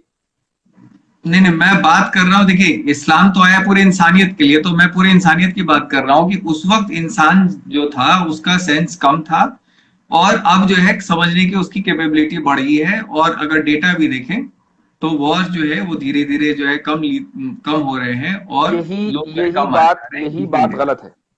यही बुनियादी गलती है। हम ये कहते हैं कि इंसान के समझने की सलाहियत पहले भी उतनी ही थी और हम्म आज भी उतनी ही है। बल्कि मैं ये कहता हम्म हूं कि आज तो इंसान को हमारे जो डिवाइसेस है ना, जो टीवी है, जो बहुत सी चीजें हैं, इसने हम लोगों को पैरालाइज्ड कर दिया है। आप ये हम्म देखिए कि आज से हम जो पहले जनरेशन है, इस बल्कि पहले जनरेशन अभी आ जाइए, इंडियन स्टूडेंट्स क्यों ज्यादा अच्छा करते हैं अमेरिकन स्टूडेंट्स के मुकाबले में? इसलिए कि हम्म अमेरिकन स्टूडेंट्स को टेक्नोलॉजी ने पैरालाइज कर दिया है कि वो 2+2 को भी सीधे कैलकुलेट नहीं कर सकते। ठीक है, मैं अमेरिका में रहता हूं, आप किसी शॉप पे चले जाइए, आप उसको $10 का सामान भी लेंगे ना, और आपने उसको 20 का नोट दे दिया, वो उसको भी कैलकुलेट करके 10 वापस करेगा। ठीक है, ये तो हशर है। और ये सारे वो लोग हैं जो कॉलेज और यूनिवर्सिटी पास आउट हैं, और कहां रहते हैं? अमेरिका में रहते हैं, जिसको हम सुपर पावर कहते हैं। इंडिया में जो एक गांव में बच्चा पढ़ रहा है, उसकी कैलकुलेशन एबिलिटी इतनी जबरदस्त है कि वो आप उसको हंड्रेड्स ऑफ थाउजेंड का आप जो हिसाब दे दीजिए वो बगैर कैलकुलेटर के कर देगा। तो इसका मतलब ये कि टेक्नोलॉजी ने हमें फायदा तो दिया है, लेकिन हमारी समझ में इजाफा कर दिया हो ऐसा नहीं है। ठीक है, उसने हमें पैरालाइज किया। जितना हम डिपेंडेंट होंगे डिवाइसेस में, उतना ही हम अपनी अकल का कम इस्तेमाल करेंगे। जितना हम अकल का कम इस्तेमाल करेंगे, उतना ही हमारे सेंस के अंदर कमी आएगी। इसलिए मैं कह रहा हूं कि जो आज से 1400 साल पहले जो लोग थे, वो हमारी आज की बातें बहुत आसानी का साथ समझ सकते थे। अगर वो आज होते तो वो भी हमारी तरह होते। ये डिवाइसेस उस वक्त नहीं थे, तो आप ये नहीं कह सकते कि अरे इन डिवाइसेस की उनको क्या समझ चुके नहीं थे। अगर होते तो वो भी समझते। नहीं नहीं, मैं इससे इतलाफ नहीं कर रहा, मैं ये नहीं कह रहा कि वहां के लोग हमारी बात नहीं समझ सकते हैं। मैं ये कह रहा हूं कि एज ए स्टैटिस्टिक्स कि कितने ज्यादा लोग आज पढ़े लिखे हैं और उस वक्त कितने ज्यादा लोग जो है पढ़े लिखे थे, मैं उस बेसिस पे बात कर रहा हूं। पढ़े लिखे होने का मेयार क्या है? क्या स्टैंडर्ड है मतलब पढ़े लिखे होने समझदार, का? जो समझ सकते हैं, चीजों को समझ सकते हैं, वो उस समय ज्यादा लोग जो है ना समझते। दुनिया में ऐसा कोई स्टैटिस्टिक आज तक आया ही नहीं है कि जो लोगों की समझ को इवेल्युएट करे। हाँ, पढ़ाई लिखाई को तो इवेल्युएट कर सकता है कि भाई फला मुल्क में 99% जो है एजुकेशन रेशियो है, फला मुल्क में इतना है। एजुकेशन का तो स्टैटिस्टिक है, समझ का कोई स्टैटिस्टिक नहीं है, क्योंकि समझ जो है उसका आप सर्वे नहीं करते कि भाई हाँ आप कितना समझते हैं। ठीक है, तो अब एजुकेशन का सर्वे वो ले लीजिए स्टैटिस्टिक्स। अमेरिका में जो एजुकेशन का स्टैटिस्टिक है वो इंडिया से बेहतर है कि नहीं है? बिल्कुल बेहतर बेहतर। है ना। और यहां ज्यादा फूल बसते हैं इंडिया के मुकाबले में। तो अगर एजुकेशन का मतलब इंटेलिजेंस होता तो फिर अमेरिका में सारे इंटेलिजेंट होते, इंडिया में ज्यादा इंटेलिजेंट ना होते। अमेरिकन कंपनीज को आईटी इंजीनियर्स इंडिया से बुलाने ना पड़ते। नहीं, वही इसमें मेरा ये कहना था कि उस वक्त जो है अगर अल्लाह को यह लगा कि इस वक्त जो है इंसान को इतनी ही समझ है और इसलिए मैं इतनी ही चीजें कहूं, और फिर बाद में जब इनकी कैपेबिलिटी बढ़ जाएगी तब मैं जो है इनको और बातें बताऊंगा कि अब और भी नबी आ सकते हैं और भी नॉलेज आ सकती है। हम इस पे क्यों फिक्सेटेड हो जाएं कि नहीं अब यही जो है आखिरी है और इसके बाद कुछ नहीं आ सकता। इसलिए कि इस दुनिया का आखिरी मानते हैं कि नहीं मानते? जब इस जो जितने भी कॉमन रिलीजन हैं, जितने भी रिलीजन है, सब में एक चीज कॉमन है, वो ये कि इस दुनिया का एक दिन आखिरी आना है। तो जब इस दुनिया का आखिर एक दिन आना है, तो जाहिर है कि एक मौका ऐसा भी आएगा कि जब कम्युनिकेशन लास्ट होगा। कम्युनिकेशन हमेशा तो नहीं चल सकता। अगर कम्युनिकेशन हमेशा चलेगा तो दुनिया भी हमेशा चलेगी, और दुनिया का हमेशा चलने का कॉन्सेप्ट किसी भी रिलीजन में नहीं है। हर रिलीजन मानता है कि एक दिन ये दुनिया खत्म हो जाएगी, चाहे आप ना माने। रिलीजन की बात कर रहा हूं मैं। जी, मैं तो हिंदुइज्म, एक सेकंड में इसमें एक ये ऐड कर दूं कि जैसा हिंदुइज्म को मैंने समझा है, हिंदुइज्म में जो कॉन्सेप्ट है वो ये है कि दुनिया खत्म होगी और फिर से शुरू होगी, तो एक साइकिल का खत्म कॉन्सेप्ट है होगी वहां ना, पे। वो कॉमन है, उनकी इंटरप्रिटेशन अलग हो सकती है। हम भी ये कहते हैं कि ये दुनिया खत्म होगी और हम एक दूसरी दुनिया में चले जाएंगे जो कभी खत्म नहीं होगी। ठीक है, हम भी ये कहते हैं। हम इस दूसरी दुनिया में, जिस दुनिया को हम जन्नत या जहन्नम कहते हैं, उस दुनिया में सारी इंसानियत को जाना है। तो ठीक है, फर्क सिर्फ अल्फाज का फर्क हो सकता है, समझाने का फर्क हो सकता है, इंटरप्रिटेशन का फर्क हो सकता है, लेकिन कॉमन आइडिया वही है। ठीक नहीं, है, लेकिन तो जब इस दुनिया थोड़ा सा डिफरेंस मैं बता दूं। उनका क्या है कि ये नहीं कहना है कि जो है आपका जन्नत और इसमें जो है आप सेपरेट हो जाएगा, दूसरी दुनिया में चले जाएंगे। उनका ये कहना है कि यही दुनिया का जो साइकिल है फिर से खत्म होगा और फिर इसी तरह की दुनिया फिर से बनेगी। उनका ये साइकिल है। वो इसी तरीके दुनिया जो है, जो भी बनेगी, जन्नत भी ऐसी ही है लेकिन इससे बेहतर है, अपग्रेडेड वर्जन है। आज हम जो है थोड़ा सा जनरल डब्बे में सफर कर रहे हैं, कल मोस्ट वीआईपी में सफर करेंगे, इतना ही तो फर्क है ना। तो बहरहाल कॉमन, मेरे कहने का मकसद ये है कि दुनिया के जितने भी रिलीजन हैं वो इस चीज में मुत्तफिक हैं, इस दुनिया का एक दिन खत्म होना है। अब वो बाद में कैसी दुनिया होगी, इसमें इंटरप्रिटेशन में फर्क हो सकता है। ये दुनिया के खात्मा होगा, इसमें सब मुत्तफिक हैं। जब इस दुनिया का खात्मा होना है तो कम्युनिकेशन का भी खात्मा होना है, तो कभी तो कभी कम्युनिकेशन आएगा। चलिए मैं कहता हूं इस्लाम को आप ना मानिए आखिरी कम्युनिकेशन, इस्लाम के बाद कोई दूसरा आया, वो कहेगा हम आखिरी कम्युनिकेशन है, आप ये सवाल उससे करेंगे तो वो उसके पास क्या जवाब होगा? जो जवाब उसका होगा वही हमारा है। और हमारा जवाब यह है कि जब इस दुनिया का एक दिन अंत होना है, खात्मा होना है, तो कम्युनिकेशन का भी खात्मा होना है, और वो कम्युनिकेशन का खात्मा इस्लाम पर हो गया है। क्योंकि कोई दूसरा रिलीजन ने आके ये क्लेम नहीं किया है कि मैं नेक्स्ट हूं, बट इसलिए है, क्या बेसिस है इसका कि आपका कहना कि यही आखिरी है? किसी भी रिलीजन को जांचने के लिए आपके पास क्या स्टैंडर्ड है? कोई है स्टैंडर्ड आपके पास? मेरे मेरे समझ से तो मैंने तो आपको अपनी अपनी बात बता दी कि कोई भी जो है, मैं आसमानी चीज को मानता नहीं। और नहीं, मैं तो मेरी चल आप नहीं मानते लेकिन आप समझते तो है ना। आपने कहा कि भाई हम लोगों की समझने की एबिलिटी ज्यादा है, तो आपकी मैं समझता हूं कि समझने की एबिलिटी बहुत ज्यादा है। तो आप ये तो समझ सकते हैं ना कि भाई ये स्टैंडर्ड है, हम इस स्टैंडर्ड से मानेंगे कि ये रिलीजन रिलीजन है। कोई स्टैंडर्ड तो होगा ना।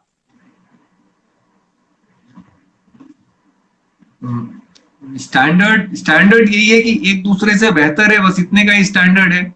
और नहीं, ये कोई स्टैंडर्ड नहीं है।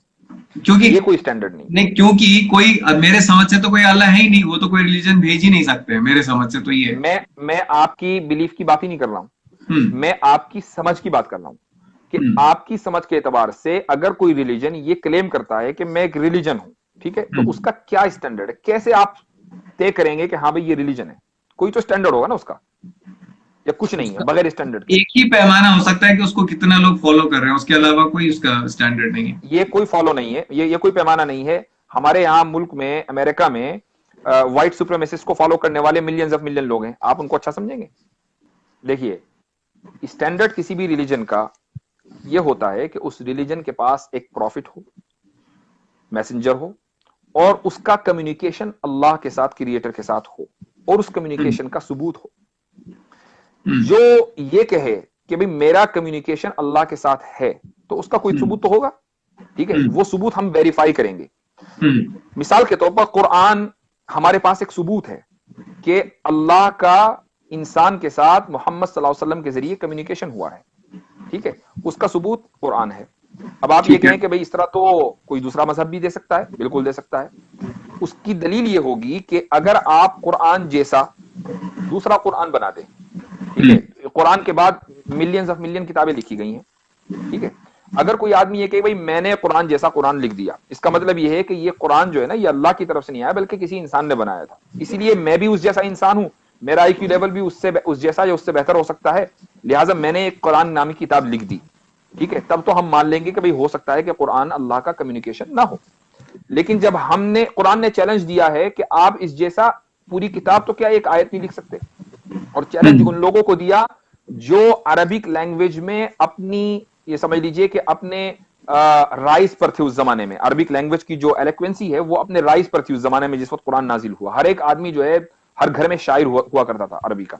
उन लोगों को चैलेंज दिया कि एक वर्ष दिखा दो, वो नहीं दिखा सके। हम्म। आज तक वो चैलेंज बरकरार है, कयामत तक रहेगा। इसका मतलब ये है कि ये जो कम्युनिकेशन है ये दलील है इस बात की कि ये अल्लाह की तरफ से, इसलिए इंसान उसको रिप्लेस नहीं कर सका। कल को आकर अगर कोई आदमी ये कहे कि भाई मुझसे अल्लाह ने कम्युनिकेशन किया है, हम उससे यही सवाल करेंगे कि अगर कम्युनिकेशन किया है तो आप उसकी दलील दीजिए। वो दलील देगा कि भाई ये किताब भेजी अल्लाह ने, हम उसको देखेंगे कि क्या एक इंसान उस जैसी किताब लिख सकता है। अगर लिख सकता है तो वो कम्युनिकेशन फॉल्स है, और अगर नहीं लिख सकता तो वो कम्युनिकेशन ठीक है। ठीक है, तो आप ठीक है, तो आपका बेसिस जो है बस कुरान के ऊपर है कि चूंकि कुरान जो है आपके हिसाब से इररिफ्यूटेबल है, कोई चीज उसमें आप गलत नहीं प्रूव कर सकते, इसीलिए दैट इज द प्रूफ कि ऑल दिस इज ट्रू। बिल्कुल, इसलिए कि जब कोई चीज ठीक है, गलत नहीं है तो उसको सही होना जरूरी है। तो कुरान के क्या व्यू है इस पे, इवोल्यूशन पे? जो एवोल्यूशन की जो थ्योरी है वो तो अब उन लोगों को भी मंजूर नहीं है जिन्होंने एवोल्यूशन की थ्योरी प्रमोट की थी। आपको पता है कि अमेरिकन कांग्रेस में ये बहस हो रही है गुज़िश्ता महीने कि हमें अपने स्कूलों में एवोल्यूशन को एज ए फैक्ट नहीं, एज ए थ्योरी पढ़ानी चाहिए, और theory always can be true और फॉल्स। ठीक है, तो जब जिन लोगों को पूरी दुनिया ये कहती है ये सुपर पावर है, ये बहुत ज्यादा इंटेलिजेंट है, ये पूरी दुनिया को चलाते हैं, वहां उनकी कांग्रेस में एवोल्यूशन के सही और गलत होने पर बात हो रही है। तो मैं और आप कौन होते हैं जो एवोल्यूशन के ऊपर आंख बंद करके ये ईमान लाए हुए हैं? अच्छा, अब आ जाइए एवोल्यूशन के ऊपर। किस कांग्रेस की आप बात कर रहे हैं? एक सेकंड, किस कांग्रेस की आप बात कर रहे हैं? American American parliament, American parliament में बात हो रही है? अमेरिकन पार्लियामेंट में जो नहीं, मैंने किसी मिसाल दी है, चूंकि जो एवोल्यूशन की जो थ्योरी है उसको पूरी दुनिया में प्रमोट किसने किया है? इंडिया ने तो नहीं किया, और साइंस अलग है और अमेरिका अलग है। अमेरिका कोई अथॉरिटी नहीं है। बिल्कुल, कैपिटलिज्म की अथॉरिटी कौन है? कैपिटलिज्म का बहुत प्रोपोनेंट ऑब्वियसली अमेरिका है, बट ऐसा नहीं कि अमेरिका अगर खत्म हो जाए तो कैपिटलिज्म खत्म हो जाएगा। मैंने ये तो नहीं कहा मैंने कहा कि कुछ कॉन्सेप्ट्स ऐसे होते हैं जिनके ऊपर कुछ लोगों को या कुछ इलाकों को अथॉरिटी होती है। जिस तरीके से कैपिटलिज्म पर अमेरिका अथॉरिटी है, नहीं, साइंस एक ऐसी चीज है जिसके ऊपर किसी की अथॉरिटी नहीं है, किसी की अथॉरिटी। आई नो, क्या कैपिटलिज्म साइंस का कंपोनेंट नहीं है? साइंस का मतलब सिर्फ ये नहीं है कि आपने कोई डिवाइस बना दिया। साइंस कहते हैं नॉलेज को। कैपिटलिज्म नॉलेज है कि नहीं है? नॉलेज का एक सिस्टम है, एक सिस्टम चल रहा है, उस पर चैलेंजेस किए जाते हैं। जब बिल्कुल, जब आपने उस पर एक मुल्क को और एक सिविलाइजेशन को अथॉरिटी मान लिया तो आप उसके दूसरे कंपोनेंट पर भी दूसरे सिविलाइजेशन को अथॉरिटी मान सकते हैं। ठीक है, अब आ जाइए एवोल्यूशन को। मैं इससे बाहर रखूं, खैर आगे बढ़ते हैं। चलिए एवोल्यूशन पर आ जाइए। एवोल्यूशन को सबसे ज्यादा प्रमोट किसने किया? इंडिया ने किया, सऊदीया ने किया, सीरिया ने किया, पाकिस्तान ने किया, किसने किया?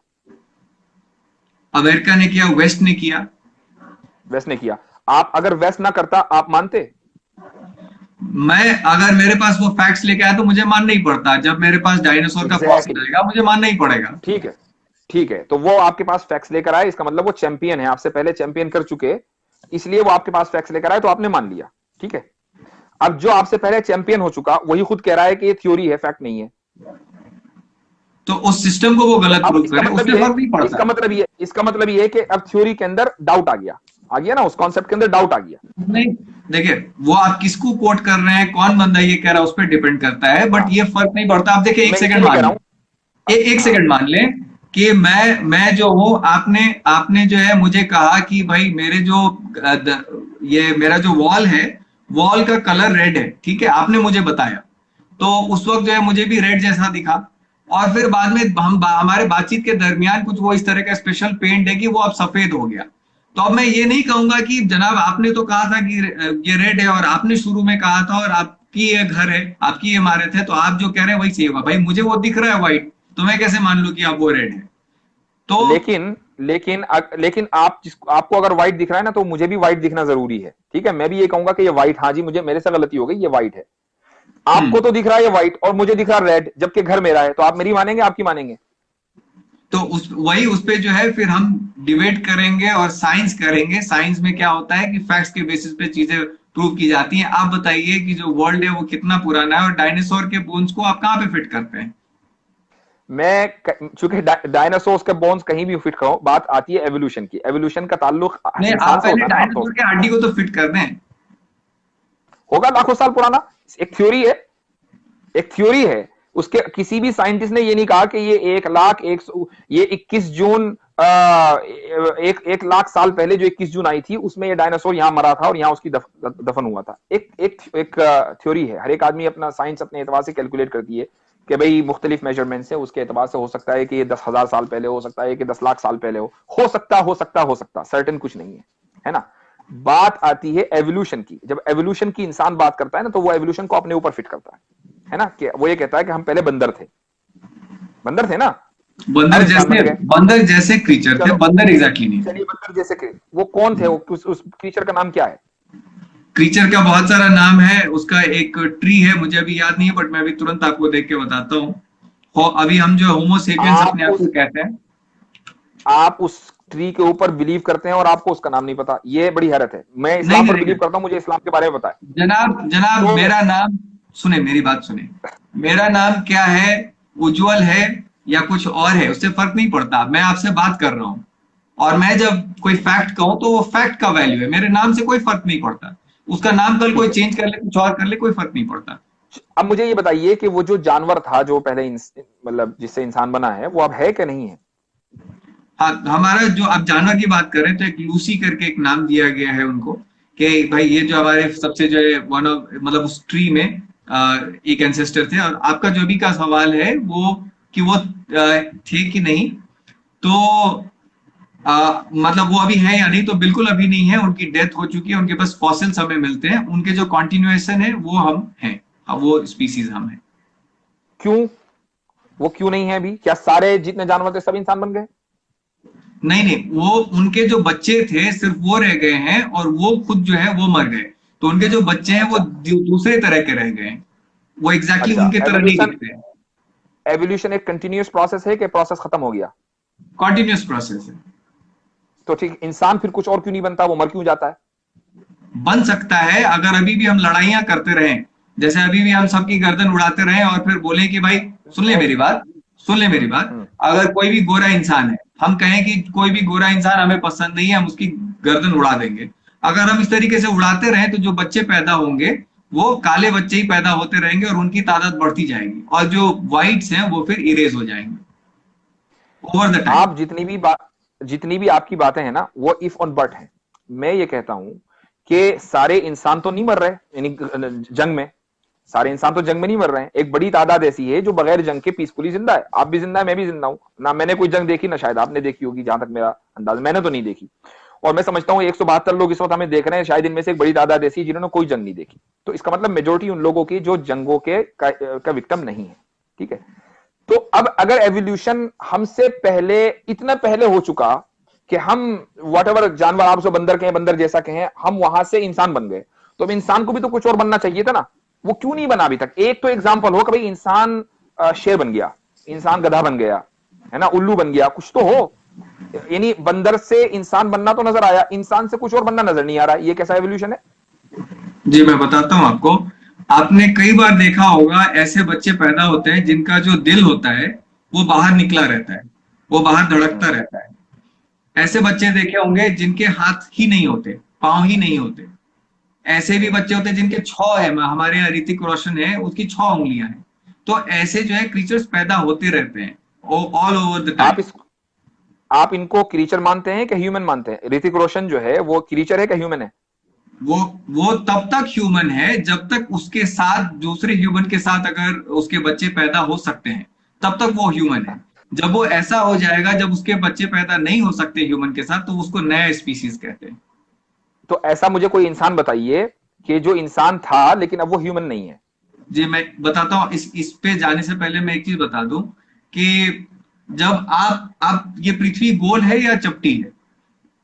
वो कैसी भी है, मुझे पहले एवोल्यूशन की तो नहीं बात नहीं, मैं उसी बताइए। पे आ रहा हूँ, मैं आपके ही सवाल पे आ रहा हूँ। तो इसके लिए ये जवाब आप प्लीज दे दें कि आपको दुनिया गोल लगती है या चपटी? हमारी दुनिया हकीकतन गोल है। जी।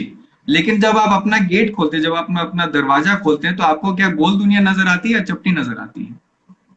अगर मेरे घर के आगे दीवार है तो मुझे सीधी नजर आएगी, और अगर मेरे घर के आगे मैदान है और जिसमें अप्स एंड डाउन्स नहीं है, तो मुझे दुनिया गोल नजर आएगी। नहीं, आपकी आंखें जो हैं वो बहुत इतने लिमिट तक ही देख सकती हैं, तो आपको जो है हमेशा दुनिया चपटी नजर आएगी, जैसे हमेशा पिछले दुनिया के लोगों का होता नहीं, था। ये कैसे कह दिया आपने? आप एक ऐसे मैदान में खड़े हो जाएं जो बिल्कुल फ्लैट हो, आपको आसमान जमीन से मिलता हुआ नजर आता है कि नहीं? वो फिर आपको फिर भी वो स्ट्रेट ही दिखेगा, आपको ये नहीं, वो कर्व नहीं नजर आएगा, समझ रहे हैं आप? कर्व नहीं नजर मतलब हमें आएगा। तो नजर आता है और आपको नजर नहीं आ रहा, ये क्या बात हुई? एक फ्लैट मैदान में आप पहाड़ के ऊपर चले जाएं, ठीक है, सामने सूरज गुरूब होता है, तो आपको आसमान जमीन से मिलता हुआ नजर आता है कि नहीं? मतलब ये तो एक कॉमन सेंस की बात है, इसको तो मुझे समझाने की बिल्कुल। जरूरत ही नहीं होनी चाहिए। नहीं नहीं नहीं नहीं, बिल्कुल बिल्कुल नजर आता है। मैं ये कह रहा हूं कि आप जानते हैं ना कि जो पुराने लोग थे वो दुनिया को फ्लैट मानते थे, ये आप जानते हैं या नहीं जानते? नहीं नहीं नहीं, ये आपने कैसे कह दिया? कैसे कह दिया कि पुराने लोग ऐसा करते थे? एक आदमी ने लिख दिया मसलन किसी साइंटिस्ट ने कि जी दुनिया जो है वो फ्लैट है, इसका मतलब सारी दुनिया मानती थी कि दुनिया फ्लैट है? जनाब, पूरे हमारी हिस्ट्री पड़ी हुई है जहां पे जो है, मतलब गैलीलियो को इसलिए मार इसलिए दिया कि गया कि वो ये उसकी उल्टी बात करता था। खैर खैर, मेरा पॉइंट, हम वापस से पॉइंट पे आ जाते हैं। सुनिए सुनिए, हम वापस से, मैं गैलीलियो को कह रहा हूं कि एक आदमी ने कह दिया तो इसका मतलब ये नहीं कि सारी दुनिया उसी तरह मानती थी। नहीं, कुछ लोग उसको मानते होंगे, नहीं कुछ मानने हजार लोग वाले मानते थे और होंगे, उसको कत्ल कर दिया गया। खैर खैर, रोमन एम्पायर मानते होंगे। सुनिए, हम दूसरे डायरेक्शन में जा रहे हैं। मेरा पॉइंट बस इतना था कि जब आप दरवाजा खोलते हैं, आपको जितना नजर आता है आप उसके बेसिस पे इन्फर करते हैं। तो आपको जितना नजर आता है उसके हिसाब से आपको पृथ्वी फ्लैट लगती है। मैं यहाँ पे जितने तमाम ऑडियंस हैं उनको मैं कहूं कि अपना दरवाजा खोल के बाहर देखें, ऊंचाई पे भी चले जाएं, तो उनको दुनिया फ्लैट ही नजर आएगी। लेकिन हमें जानकारी ये है कि फ्लैट नहीं है। पॉइंट ये है कि आपकी जिंदगी जो है वो कितनी लंबी है, कितने सालों की है? 100 साल की है। देखिए, मैंने अभी लेकिन आपको कहा कि जब आप दरवाजा खोलते हैं ना, तो आप ये नहीं कहते कि पृथ्वी जो है वो फ्लैट है, आप ये कहते हैं कि जितना मुझे नजर आ रहा है वो फ्लैट है। पृथ्वी तो फिर भी गोली है, वही वही उसके बेसिस पे आप जितना कहते मुझे हैं। नजर आ रहा है। वही हाँ, वही वही एग्जैक्टली। तो आप जो इंसान को शेर बनते हुए नहीं देख रहे हैं या किसी और क्रीचर में बनते हुए नहीं देख रहे हैं, क्योंकि आपकी जो जिंदगी है ना वो इतनी छोटी सी है, और ये जो जी, कायनात है वो उसकी जिंदगी इतनी बड़ी सी है। तो जब आपकी बहुत जिंदगी अच्छा। इतनी लंबी होती तो आपको नजर आ जाता कि ऐसे ऐसे जो ये क्रीचर इसमें कन्वर्ट हो रहा है। लेकिन आपके सवाल का मैं एक और जवाब दे दूं, फाइनल जवाब दे देता हूं। एक क्रीचर है, एक स्नेल है, एक वो मैं आपको जगह अभी भेज दूंगा। एक खलीली नाम है उन साइंटिस्ट का। उन्होंने एक क्वांटम थ्योरी और इवोल्यूशन पे एक प्रोग्राम बनाया है, जिसमें वो एक जगह पे, एक आइलैंड पे गए हैं। वहां पे एक स्नेल होता है। जो स्नेल है उसके बॉडी में एक काला रंग का एक मतलब लाइन रहता है, जैसे इस तरीके से एक लाइन रहता है, आपने कार के ऊपर एक लाइन देखा उस तरह का। तो वहां पे जो चिड़िया होते हैं ना, वो जो सफेद होते हैं जिनके ऊपर लाइन नहीं होता है, उनको वो कंफ्यूज नहीं कर पाते, उनको डिटेक्ट कर लेते हैं और उनको उठा लेते हैं और उनको गिराते हैं, उनका मांस खा जाते हैं। लेकिन जिनके ऊपर वो लाइन रहता है उनको डिटेक्ट नहीं वो कर पाते। तो उसका कहने का मतलब ये कि हम आंखों के सामने इवोल्यूशन होते हुए देख रहे हैं कि जो सफेद वाले हैं वो ज्यादा मर रहे हैं और वो उनके बच्चे नहीं पैदा हो रहे, तो वो इवोल्यूशन से बाहर हो रहे हैं। और जो लोगों का वो लाइन है वो लोगों के बच्चे ज्यादा पैदा हो रहे हैं। तो इवोल्यूशन को हम अपने आंखों से देख सकते हैं। मैं उसका रेफरेंस आपको भेज दूंगा। एक तो ये बात बगैर रेफरेंस की, और जब तक कि जाहिर पूरा कॉन्सेप्ट अभी क्लियर नहीं है, बात इंसान पर आ जाए। आपने ये कहा कि चूंकि हमारी उम्र इतनी नहीं है, हम जल्दी मर जाते हैं, तो हम किसी इंसान को किसी दूसरी चीज में एवोल्यूशन के प्रोसेस के थ्रू जाते हुए नहीं देखते। यही मेरा जवाब है कि क्या आपने हम लोगों को बंदर देखा था कि हम बंदर थे, उसके बाद अचानक इंसान हो गए? आपने खुद देखा? वही मैं बता रहा हूँ कि बंदर का हमने नहीं देखा। सामने में जो है ये जिस जिस चीज की मैंने बताई आपको वो है। मैं और ऐसे मतलब ये मैं आपको बता, ये लाइव एग्जांपल है, मतलब अभी हम इसको जो ऑब्जर्व करते लोग हैं। जो लोग एवोल्यूशन को मानते हैं, दरअसल वो कंफ्यूज्ड हैं। क्यों? इसलिए कि वो एवोल्यूशन को, सुनिए मेरी बात सुन लीजिए, वो एवोल्यूशन को बगैर देखे मानते हैं। आपने अपने आप को या मुझे या किसी भी दूसरे इंसान को जिसको आप ये कहते हैं कि वो बंदर था, उसको बंदर नहीं देखा। आप खुद देखते हैं अपनी आंख से कि वो एक इंसान से पैदा हुआ है, ठीक है। दूसरे कि आप किसी एक इंसान को पूरी दुनिया में ये पिन पॉइंट नहीं कर सकते कि भाई ये बंदर था, या आप किसी ऐसे इंसान को नहीं जानते कि जो बंदर था, किसी भी एक इंसान को नहीं। ये आप सिर्फ इस पे बिलीव करते हैं। नहीं, अच्छा, हमें तो सुने, हमें अच्छा नजर ठीक तो है, आता है कि उसकी जो हड्डियां मिलती मैं हैं। अपनी बात मुकम्मल कर लूं, जबकि जो लोग एवोल्यूशन की थ्योरी पर बिलीव करते हैं वो हर चीज को ऑब्जर्वेशन के बाद बिलीव करते हैं। एक तरफ तो आप ये कहते हैं कि हम अल्लाह को इसलिए नहीं मानते कि हम ऑब्जर्व नहीं कर सकते, हम्म। दूसरी तरफ आप एवोल्यूशन को बगैर ऑब्जर्व किए मानते हैं। नहीं नहीं, ये तो हम बिना हिपोक्रेसी है। ऑब्जर्व किए हुए नहीं मानते, हमारे पास बकायदा उनके प्रूफ्स हैं, उनके फॉसिल्स हैं, उन हड्डी के बेसिस पे जो है हम मानते हैं कि ये इस तरीके से इवॉल्व हुआ होगा। और अगर आपका एवोल्यूशन का एविडेंस ऋतिक रोशन की छठी उंगली है, तो इससे आप अंदाजा लगा लीजिए कि वो एविडेंस कितना कमजोर है। कमजोर आपने नहीं, वो तो तो ऋतिक बहुत रोशन को स्ट्रॉन्ग एविडेंस है। दूसरा क्रिएचर नहीं, बना वो दिया। दूसरा आप क्रिएचर मुझे बना दिया ऋतिक बताएं, रोशन को। आप मुझे वो तो केस बताएं कर कि देगा आपके ऊपर। अल्लाह को जो है क्या पड़ी है कि किसी को 6 उंगली बना दें? ठीक है, किसी को गे बना देते हैं अल्लाह। अल्लाह तो नहीं चाहते ना कि गे सेक्स जो है वो तो आपके कुरान में अलाउड नहीं है। जब अल्लाह नहीं चाहता है कि गे पैदा हो, फिर क्यों पैदा होते हैं? मैं समझता हूं कि हमें एट ए टाइम एक सवाल को करना चाहिए, उसके ऊपर भी मैं जवाब दूंगा। पहले आ जाइए 6 उंगली पर ऋतिक रोशन की, कि अल्लाह ताला नहीं जी। चाहते कि किसी की 6 उंगली पैदा हो। अल्लाह ने चाहा जब भी तो 6 उंगली हुई है, अगर न चाहते तो उसकी 5 ही होती। मैं ये कहता हूं कि हमारी नाक यहां पर है, ठीक है। अगर सारी दुनिया की नाक उसके पीछे होती ना, और एक आदमी की नाक सामने होती, तो सब उससे पूछते कि तुम्हारी नाक सामने क्यों है? भाई इसलिए कि आप सबकी नाक बिल्कुल सामने देखते हैं, इसलिए आप उसको अच्छा समझते हैं। आप सबके 5 उंगली देखते हैं, इसलिए बिल्कुल समझते हैं कि 5 उंगली ही होती होंगी। अल्लाह ताला ने एक आदमी को 6 उंगली बिल्कुल। दे दी, तो आप उसको कह रहे हैं कि नहीं, अल्लाह ने नहीं चाहा, इसके खुद ब खुद अल्लाह ने चाहा तभी तो उसके 6 उंगली हुई है। इसीलिए आप उसको डिफेक्टेड ह्यूमन तो कह सकते हैं। एक बच्चे का दिल बाहर है, उसको आप डिफेक्टेड ह्यूमन कह सकते हैं, लेकिन आप उसको ह्यूमन स्पीशीज से बाहर नहीं निकाल सकते। मैं नहीं निकाल रहा बाहर, मैं तो कह रहा हूं कि अगर उनके बच्चे पैदा हो सकते हैं ह्यूमन स्पीसीज के अंदर, तो वो ह्यूमन ही है। जब नहीं पैदा हो सकते, तो या तो वो ह्यूमन से आगे की चीज है, खैर कुछ भी, वो अलग तो की चीज है। आपने उसकी एग्जाम्पल दी है, इसलिए मैं उस पर आ रहा हूं। मैं आपने चूंकि ऋतिक रोशन की उस बच्चे की जिसका दिल बाहर होता है, उसमें उसकी एग्जाम्पल आपने एवोल्यूशन के तहत दी है, इसलिए मैंने उसका जवाब जी दिया। जी, मैं बता रहा हूँ, इवोल्यूशन ऐसे ही होता है जैसा हम अपने आंखों से देखते हैं कि किसी के 6 उंगली पैदा हो गए, किसी का जो है टांग नहीं है, किसी का मतलब इस तरह के एक्स्ट्रा फीचर्स है। अब उससे अगर किसी को फायदा हो रहा है, मान लें कि आज हमारी लड़ाई हो रही होती, सब जो है एक दूसरे को मार रहे होते, और किसी का हाथ ऐसा पैदा होता कि वो मतलब इतना बड़ा होता कि किसी को एक मुक्का मारे वो मर जाए, तो उसके बच्चे ज्यादा पैदा होंगे, क्योंकि वो जो है अपनी जो है जात को फैला पाएगा। तो इवोल्यूशन ऐसे ही होता है कि एक वो मिनट, एक। दोबारा बोलिए। एक आदमी अगर बहुत मजबूत ताकतवर है कि एक मुक्का मारेगा सब मर जाएंगे, तो उसके बच्चे ज्यादा होंगे। बिल्कुल, क्योंकि वो दूसरे को हटाता जाएगा। आप देखें, जी हाँ, आप देखें, अभी एक देखें कि फिजिकल फिजिकल स्ट्रेंथ और सेक्सुअल स्ट्रेंथ में फर्क है कि नहीं है? वरना तो मैं कमजोर लोगों के बच्चे ही ना हो। मैं टोटल स्ट्रेंथ की बात कर रहा हूं, मैं एडवांटेज की बात कर रहा हूं। जब एक का एडवांटेज होता है दूसरे ग्रुप पे, और उसके जब बच्चे ज्यादा पैदा होते हैं, तो उसको एडवांटेज मिल जाता है, और उस तरह के बच्चे ज्यादा पैदा होते हैं, और उससे इवोल्यूशन हो जाता है कि जो पुराने हैं वो हट जाते हैं। जैसे जिराफ का एग्जाम्पल दिया जाता है। तो जो पुराने बच्चे जब हट गए और नए बच्चे आ गए, तो अगर आप उसको ह्यूमन ही कहेंगे, तो एवोल्यूशन कहां हुआ? एक आदमी ने दूसरे आदमी को मार दिया, लेकिन जिसने मारा वो भी ह्यूमन, जो मारा वो भी ह्यूमन। हाँ, मैं मारने वही के बाद अगर जो मारने वाला है वो बंदर बन गया, अब आप कहेंगे जी एवोल्यूशन हो गया। मैं वही बता रहा हूँ कि उसको तब तक हम ह्यूमन कहते हैं, उसी स्पीसीज का कहते हैं, जब तक वो उनके साथ बच्चे पैदा कर सकता है। जब वो इवोल्यूशन मेरा इतना सिंपल सा डिफरेंट हो सवाल जाता है। है। देखिए, सारे एवोल्यूशनिस्ट को मेरा सिंपल सा सवाल है। आप या तो ये कहना बंद कर दीजिए कि हम सिर्फ उस पर बिलीव करते हैं जो अपनी आंखों से देखते हैं, और या फिर एवोल्यूशन को दिखाइए, तो हम मान लेंगे। जी जी, तो उस पे मैं ये जवाब दे रहा हूँ कि जो आप जो प्रूफ की बात कर रहे हैं वो इन्फरेंस ही होता है। हम तो इतनी हमारी जिंदगी है नहीं, तो हम उस चीज को तो देख नहीं सकते। हम जो है बस, अब मैं जब आप एक मिनट, जब आप एवोल्यूशन को कुछ साइंटिस्ट के बताए हुए फैक्ट्स की बुनियाद पर इसलिए मानते हैं कि ये साइंटिस्ट अपनी फील्ड में स्पेशलिस्ट है, तो आप एक अनसीन चीज को पर बिलीव करते हैं। तो एक वो इंसान के जो अनसीन जो दीन है उसके बारे में स्पेशलिस्ट है, अगर वो आपको इंफॉर्मेशन दे रहा है, तो आप फिर वहां लॉजिक और ऑब्जर्वेशन का सवाल क्यों करते हैं? नहीं, हम उसके ऑथोरिटी पे नहीं मानते उस बात को। हमारे यहाँ कोई प्रॉफिट नहीं है, साइंस के कोई प्रॉफिट नहीं है कि हम उनको फॉलो करने लगे। हमारे जो है डार्विन साहब कोई हमारे प्रॉफिट नहीं थे। डार्विन फैक्ट तो लेकर आया ना? जी आपने, आपके हिसाब से आपने, भाई जी ये डार्विन ने कहा, भाई इसीलिए उस थ्योरी को आप डार्विनिज्म कहते हैं। जी। भाई डार्विन की अगर कोई अहमियत न होती, तो उस थ्योरी का नाम डार्विनिज्म क्यों रखते? आप उसको उज्ज्वलिज्म कहते हैं या कुछ और कह देते, ठीक है। डार्विन की अहमियत थी, इसलिए डार्विनिज्म है।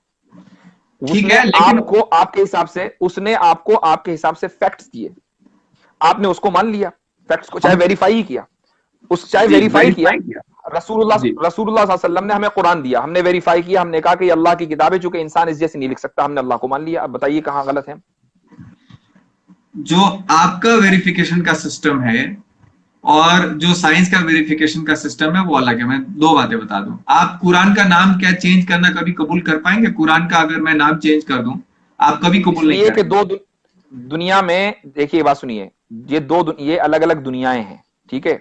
कुरान और साइंस जो है ना, ऐसा नहीं कि ये दोनों एक ही दुनिया है। साइंस उस चीज की बात करती है जो हमें नजर आ रहा है, जिस चीज का ताल्लुक उस दुनिया से है। यही वजह है कि साइंस, जब आप अपने सोलर, मैं गैलेक्सी यूनिवर्स की बात नहीं कर रहा हूं, मैं इस सोलर सिस्टम की बात कर रहा हूं। सोलर सिस्टम से बाहर साइंस निकली, उसने गलती की। अभी तो हम ये तय नहीं कर पाए कि हमारे सोलर सिस्टम में प्लेनेट कितने, कभी 9 हो जाते, कभी 7 हो जाते, कभी 8 हो जाते हैं। अरे जब हम अपना सोलर सिस्टम नहीं समझ पाए, तो वो जात के जिसने इस पूरी कायनात को, जिसके अंदर हंड्रेड्स ऑफ थाउजेंड बल्कि मिलियंस ऑफ मिलियन गैलेक्सीज हैं, उसको बनाया, तो साइंस उसके बारे में कैसे फैसला करने की अथॉरिटी रखती है? साइंस में देखिए, साइंस एक्नॉलेज करता है कि उसे बहुत सारी चीजें नहीं पता है, और वो जैसे जैसे आगे बढ़ेगा, जैसे जैसे प्रोग्रेस करेगा, उसे नई चीजें पता होती जाएंगी। तो जब हम मानते हैं कि साइंस को बहुत सारी चीजें नहीं पता, तो हम भी साइंस पे बिलीव क्यों करते हैं? जो जितनी चीजें पता है उतनी मान ले, जितनी चीजें नहीं पता उसके बारे में हम ये कहें साइंस को नहीं पता। हम्म। कुरान ये कहता है कि अल्लाह के बारे में उसको हर चीज पता है, तो हम क्यों नहीं मानते कुरान को? वही मैं बता रहा हूँ कि कुरान की जो चीजें हैं वो जिस जिस बेसिस पे आती हैं कि इस तरीके से कम्युनिकेशन आया है आसमान से, ये जो है किताब आई, वो एक एंजल आया, उसने जो है ये बातें एक इंसान को बताई, और हमको इस चीज पे मान लेना चाहिए। और मतलब इस तरह की जो बातें हैं, ये आपका बिलीफ की बातें हैं, इसकी जो है कोई मतलब टेंजिबल प्रूफ्स नहीं है कि। ब्लैक होल देखा है आपने? ब्लैक होल देखा है? नहीं देखा है। किसने बताया आपको? साइंस ने बताया, टीवी नेटवर्क, इन सब इंटरनेट ने बताया। हाँ, तो उस पर तो आपने बिलीव कर लिया। एक टीवी नेटवर्क पे एक न्यूज एंकर बता ब्लैक रहा होल है की कि इस बकायदा ब्लैक फोटो होल, है। ब्लैक होल की बकायदा फोटो फोटोज है। है ना। हमारे पास तो कुरान हमारे सीने में महफूज है। आप तो फोटो देखकर यकीन करते हैं, हम तो कुरान पढ़ते हैं, अपने सीने में महफूज रखे हुए हैं, और उस कुरान में कोई गलती नहीं निकाल सकता, उसका कोई रिप्लेस नहीं कर सकता। तो अब हम उस पर बिलीव ना करके ब्लैक होल पे बिलीव कर लें, जो एक साइंटिस्ट ने वैसे ही आपको बता दिया। हालांकि मैं ब्लैक होल का इंकार नहीं कर रहा हूं, मैं भी मानता हूं, लेकिन अगर आप ब्लैक होल को सिर्फ इसलिए मानते हैं कि एक साइंटिस्ट ने बोला है, हम कुरान को इसलिए मानते हैं कि कुरान हमारे सीनों में महफूज है, हमारे हाथ में है, हम उसको पढ़ते हैं, उससे गाइडेंस लेते हैं, और उसके बारे उसमें कोई गलती नहीं पाते। और हमारा चैलेंज पूरी दुनिया में हमेशा है और कयामत तक रहेगा कि इस जैसे कोई दूसरी किताब लाकर दिखा दो। तो उसमें तो मेरा जो ये समझ है वो तो यही कहता है कि जैसे इवोल्यूशन है, इस तरह की चीजें जो है मतलब कुरान में फिट नहीं होती हैं, तो वहां पे तो मुझे कॉन्ट्रडिक्शन नजर आता है। कॉन्ट्रोडिक्शन कैसा? जब एवोल्यूशन गलत है तो कुरान में फिट कैसे होगा? जो चीज गलत है वो तो वो कुरान में कैसे फिट होगी? ये आपका कहना है, बहुत सारे साइंटिस्ट तो ऐसी बात नहीं मानते, वो तो कहते हैं कि नहीं, बहुत सही, सारे इवोल्यूशन बिल्कुल साइंटिस्ट सही है। बहुत सारे साइंटिस्ट ने बहुत सारी बातें कही, उसके बाद उनको बदलना पड़ा, चूंकि उनके पास उस वक्त नॉलेज नहीं थी। ठीक है, जब तक कि ब्लैक होल, अब एक मैं आपको बताऊं, आपका जो सबसे मशहूर साइंटिस्ट अभी एक साल के अंदर अंदर जिसका जो मरा है, उसका नाम क्या है? Stephen Hawking. हॉकिंग। हॉकिंग ने ब्लैक होल के बारे में क्या कहा है? ब्लैक होल के बारे में उसने स्ट्रिंग थ्योरी के बेसिस पे उसको एक्सप्लेन करने की कोशिश की। क्या कहा है मुझे बताइए। ब्लैक होल के बारे में स्टीफन हॉकिंग का क्या स्टेटमेंट है कि उसमें ग्रेविटी जो है इतना ज्यादा हाई हो जाता है कि वहां से जो है आपका लाइट भी स्केप नहीं कर सकता है। ठीक है, ब्लैक होल के बारे में जो कॉमन थ्योरी है वो ये है कि अगर एक चीज उसमें गिर गई तो वो गिरती रहेगी, राइट? कभी नहीं हाँ। निकल पाएगी, राइट? हाँ, बाहर नहीं निकल पाएगी। ठीक है, लेकिन स्टीफन हॉकिंग जी कहता है कि even if you trapped in a black hole, never think that there is no way out of it. ये स्टीफन हॉकिंग का स्टेटमेंट है ना, कि अगर आप ब्लैक होल में ट्रैप कर गए तब भी आप ये ना समझें कि there is no way out of it. तब भी उसका कहीं ना कहीं सिरा, इसका मतलब ये कि वो इस बात का कायल है कि हो सकता है कि ब्लैक होल का एक दूसरा एंड हो, जबकि बिल्कुल बिल्कुल। साइंस इसको बिलीव नहीं करती है। क्यों? इसलिए कि साइंस अभी इग्नोरेंट है, साइंस को पता नहीं है। जब साइंस एक साइंटिस्ट उसमें गिरेगा तो जाके देख कर आएगा कि वो उसका दूसरा सिरा है कि नहीं। सही। तो मेरे कहने का मकसद ये है कि आपका जो साइंटिस्ट है ना, जो सबसे बड़ा साइंटिस्ट है, वही कंफ्यूज है। कभी तो कुछ कहता है, कभी मरने से पहले कुछ और कह जाता है। कुरान कभी कंफ्यूज नहीं है। कुरान ने जो बात कह दी वो हरफ आखिर है। अब वो जब रेवोल्यूशन बंद हो गया, वही मुकम्मल हो गई, कुरान मुकम्मल हो गया, अब उसमें कोई तब्दीली नहीं होगी, कोई उसमें तहरीफ नहीं होगी, कोई डिस्टोर्शन नहीं होगा, ना जबर जेर बनेगा ना जेर जबर बनेगा। सही है, मैं आपकी बात समझ गया। मैं अपनी बात कह दूं कि साइंस जो है वो नहीं कहता कि वो एक रिलीजन है और वो उसको एक प्रॉफिट के थ्रू नाजिल हुआ है और वो जो बात कहता है वो फाइनल है। इसीलिए इवोल्यूशन को भी इसके साथ भी थ्योरी शब्द जुड़ा हुआ है, क्योंकि वो ये नहीं कहता कि एक माय प्रॉफिट के थ्रू फ्रेंड, आया ये है। थ्योरी सही भी हो सकती है, गलत भी हो सकती है, और जो चीज लेकिन सही और गलत हो उसको आप ये तो कह सकते हैं कि हाँ भाई हो सकता है ठीक हो, लेकिन आप उसमें बिलीव नहीं कर सकते।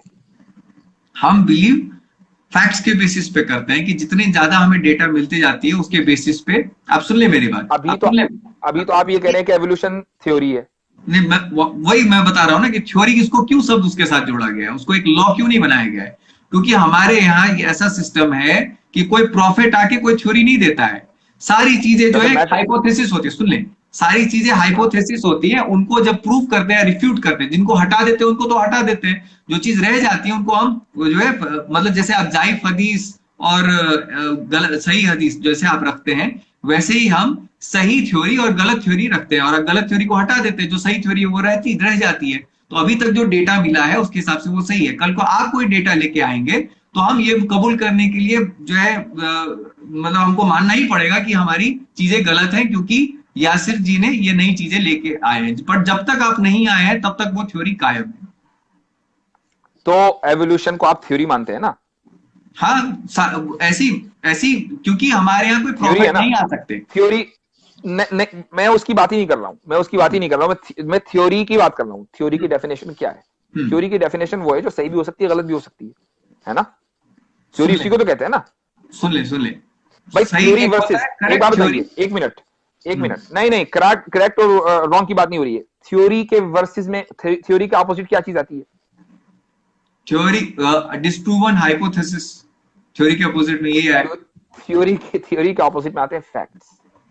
एक होता है फैक्ट, एक होता है थ्योरी। सुन ले ठीक है, आपने, फैक्ट वो होता है, नहीं नहीं, ये फैक्ट अपोजिट वो नहीं। होता है, मैं यहां बैठा हूं, सुनिए, मैं आपके साथ बात कर रहा हूं, ये फैक्ट है, ये थ्योरी नहीं है। हम्म। ठीक है। हाँ। मेरा एक आदमी ये कहे जिसने हमारा ये डिस्कशन नहीं देखा कि अगले साल फला तारीख में यासिर और उज्जवल का हर हाल में डिस्कशन होगा, ये थ्योरी है, क्योंकि अभी तक ये हुआ नहीं है। ठीक है, और सामने वाले ने उसको देखा नहीं है। Fact versus theory. नहीं जब नहीं, एक फैक्ट। थ्योरी, मेरी बात सुन लीजिए, जब एक थ्योरी आप भी कह रहे हैं सही भी हो सकती है, गलत भी हो सकती है, तो एक आदमी ये कहे कि नहीं जी मैं तो उस थ्योरी को मानूंगा, इसका मतलब ये है, इसका मतलब ये है कि वो ये मानते हुए कि ये थ्योरी गलत हो सकती है, इसके बावजूद भी वो उसको मान रहा है, और यही फंडामेंटल गलती है। हमारे नजदीक कुरान फैक्ट है, थ्योरी नहीं है, इसलिए हम उसको सही या गलत के पैमाने पर नहीं नापते, वो सिर्फ सही है और हमें उसको मानना पड़ेगा। यहीं पे मैं आइडियोलॉजिकल डिफरेंस बता रहा हूं कि हम उसको थ्योरी इसलिए कह रहे हैं क्योंकि हमारे पास जो है कोई ऐसा कॉन्स्ट्रक्ट नहीं है जिससे हम ये फाइनल कर दें कि यही हो सकता है और कुछ नहीं हो सकता है। जैसा कि आपके यहाँ सिस्टम है कि ये प्रॉफिट से आया है तो ये फाइनल है। क्योंकि आपके यहां सोर्स ऑफ इंफॉर्मेशन दो हैं। जब आपने तीसरे सोर्स ऑफ इंफॉर्मेशन को एलिमिनेट कर दिया, तो आप कभी भी कुरान को साइंस केस नहीं समझ सकते, क्योंकि साइंस जो है वो कुरान को इवेल्युएट करने के लिए नहीं आई, साइंस आई है मेरी और आपकी दुनिया को इवेल्युएट करने के लिए। ठीक है, वो अल्लाह को इवेल्युएट करने के लिए नहीं आई। सोर्स ऑफ इंफॉर्मेशन दो नहीं है, तीन है, यही बुनियाद से, यहां से बुनियाद है। आप इस बुनियाद को सही कर लेंगे तो सारे कॉन्सेप्ट सही हो जाएंगे। आपने अगर बुनियाद अगर गलत की तो कोई कॉन्सेप्ट सही नहीं होगा। नहीं, आपकी जो बुनियाद है वो बिलीफ्स की बुनियाद है, हमारी जो बुनियाद है साइंस की उसकी फैक्ट्स की बुनियाद है। तो फैक्ट्स के बेसिस पे जो हम अच्छा, एक बात ऑब्जर्व कर बताइए, सकते एक हैं। बात बताइए। अब आपने कहा कि हम बिलीव करते हैं, आपकी फैक्ट है। मिसाल के तौर पर मुझसे मेरे एक बहुत ही क्रेडिबल फ्रेंड ने, जो जिसको मैं फादरली फिगर भी समझता हूं, फ्रेंड ही नहीं बल्कि फादरली फिगर है, उसने बताया कि उसके एक बहुत ही क्रेडिबल फ्रेंड ने उसको बताया कि उसके एक बहुत ही क्रेडिबल फ्रेंड ने उसको बताया कि उसके एक बहुत ही क्रेडिबल फ्रेंड ने उसको ये बताया कि मोहम्मद सल्लल्लाहु अलैहि वसल्लम ने उसको ये बताया कि उन्होंने बहुत ही क्रेडिबल पर्सन जिब्रील को देखा कि उन्होंने अल्लाह से ये पैगाम लेकर आए।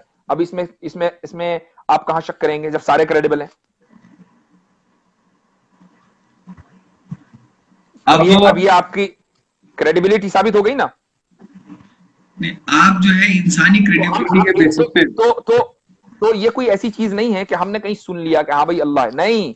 हमारे और अल्लाह का जो पैगाम है उसके दरमियान एक बहुत ही क्रेडिबल चेन ऑफ ट्रांसमिशन है। जबकि आपके और गैलीलियो हुआ या स्टीफन हॉकिंग हुआ, उसके दरमियान एक किताबें, अखबारात, न्यूज़पेपर्स, आर्टिकल्स तो हो सकते हैं, लेकिन डार्विन ने खुद एवोल्यूशन नहीं देखा था।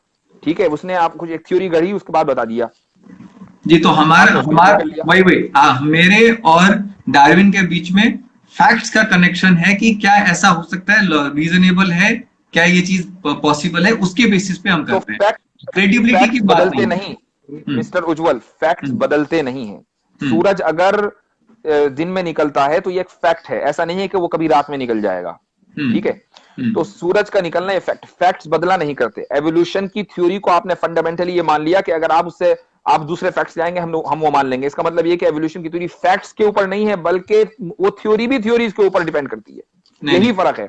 नहीं नहीं, यहाँ पे थोड़ा सा डिफरेंस हो रहा है, गैप हो रहा है। मैं ये कह रहा हूं कि अभी तक जो फैक्ट्स मिले हैं हमें, उसके बेसिस पे थ्योरी ऑफ इवोल्यूशन करेक्ट है। कल को एक वो ऐसा आपको फैक्ट फैक्ट्स आता नहीं है। मिले हैं, वो आपको फैक्ट्स नहीं मिले, don't use the wrong word, वो आपको फैक्ट्स नहीं मिले, बल्कि वो आपको थ्योरीज मिली हैं। उन थ्योरीज की बुनियाद पर आपने ये बिलीव कर लिया कि भाई एवोल्यूशन एक चीज है, चिड़िया का नाम है। सुने। बिलीव आप भी करते हैं, आप ऐसा नहीं करते आपके यहां बिलीव नहीं है। बिलीव तो आप भी करते हैं ना, आप बिलीव करते हैं कि नहीं उज्जवल मौजूद है दुनिया में, या ये बिलीव नहीं है? ये मेरे समझ से तो अभी फैक्ट है, और जो थ्योरी की आप बात हाँ, कर रहे हैं। फैक्ट है ना, हम्म। फैक्ट है ना। क्या ये गलत हो सकता है? क्या उज्जवल का इस वक्त मौजूद होना गलत हो सकता है? उज्जवल का मौजूद होना तभी गलत हो सकता है कि हम एक इस कंप्यूटर वक्त, इस सिमुलेशन वक्त, में हो। हम एक कंप्यूटर इस वक्त, सिमुलेशन में हो।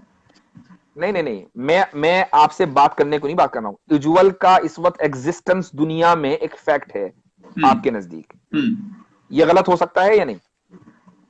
ये वही मैं कह रहा हूं कि अगर एक थ्योरी है, कंप्यूटर सिमुलेशन थ्योरी, जिसके अंदर जो पूरा दुनिया है वो एक वीडियो गेम की तरह है और वो एक सिमुलेशन चल रहा है, एक थ्योरी है, तो उसके। एग्जिस्टेंस तो है ना, एग्जिस्टेंस को भी नहीं मानते आप? हाँ, तो यहाँ पे जो फैक्ट है उसके बेसिस पे मैं उस अगर उस कंप्यूटर सिमुलेशन में भी हूं तो मैं हूं। ठीक है। है अब ना, अब ठीक है। हम्म। अब आपने आपने कहा कि भाई ये फैक्ट है कि उज्जवल जो है इस दुनिया में मौजूद इस वक्त है, ठीक है, ये हम्म। फैक्ट है, ये गलत नहीं हो सकता, चाहे उसको वीडियो गेम कुछ भी कहने, वो गलत नहीं हो सकता। हम्म। एवोल्यूशन को आप ये कह रहे हैं कि वो गलत हो सकता है, हम्म। तो इसका मतलब ये है कि आपका जो एग्जिस्टेंस, ये जो फैक्ट है, ये अनडिनाइबल है। और हम्म। एवोल्यूशन जिसको आप फैक्ट मान रहे हो, मैं थ्योरी मान रहा हूं, वो डिनाइबल है।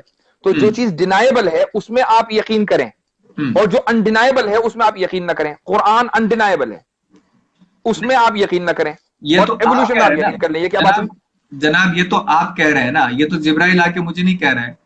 मैं जो बात कह रहा हूं। जिब्राइल आपसे नहीं कहेंगे, जिब्राइल हम्म। आपसे नहीं कहेंगे। जिब्राइल ने the most credible human being of earth Muhammad सल्लल्लाहु अलैहि वसल्लम को बताया। उन्होंने हम्म। अपने 1 लाख कंपेनियंस को बताया, 1 लाख ने 10 करोड़ लोगों को बताया, 10 करोड़ ने 20 करोड़ को बताया, सारे हम्म। क्रेडिबल हैं। अब बताइए क्या गलत हुआ?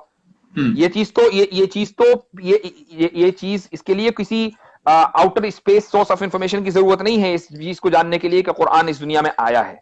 हम्म। बल्कि जो तरीका एक इंफॉर्मेशन को जानने का, आप खबर अखबार यानी न्यूज देखते हैं आप, तो न्यूज, कोई चीज दुनिया में हो रही है, आप कैसे बिलीव करते हैं भाई? इसलिए कि एक एनडीटीवी एक क्रेडिबल चैनल है, वो बता रहा है कि दुनिया में हुआ है फला हादसा, तो आपने मान लिया।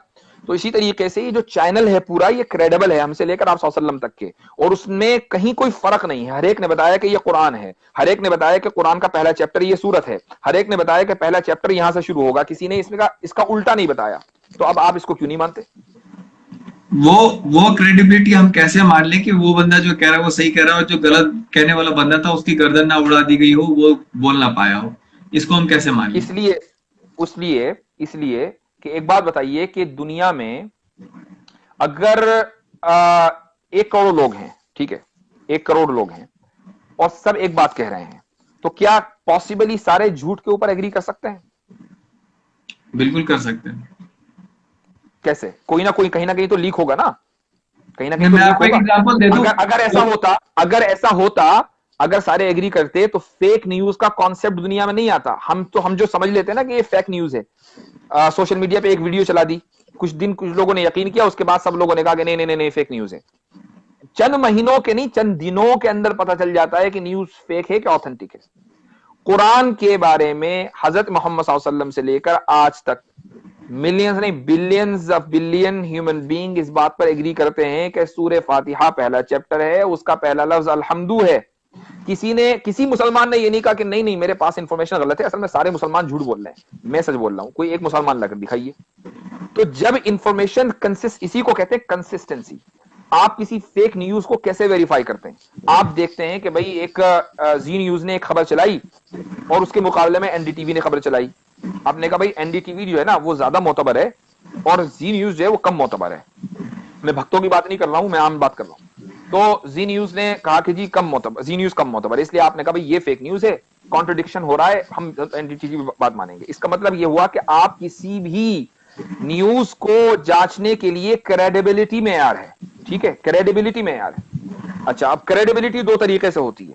नंबर एक, या तो ये कि एक आदमी हो और आपने उसको कभी झूठ बोलते हुए नहीं देखा हो, तो आपको हर हाल में मानना पड़ेगा भाई जब उसने कभी झूठ नहीं बोला तो आज ही क्यों बोलेगा। एक तो तरीका ये है, या ये कि वो इतनी बड़ी तादाद हो कि जो पॉसिबली झूठ के ऊपर एग्री ना कर सकती हो।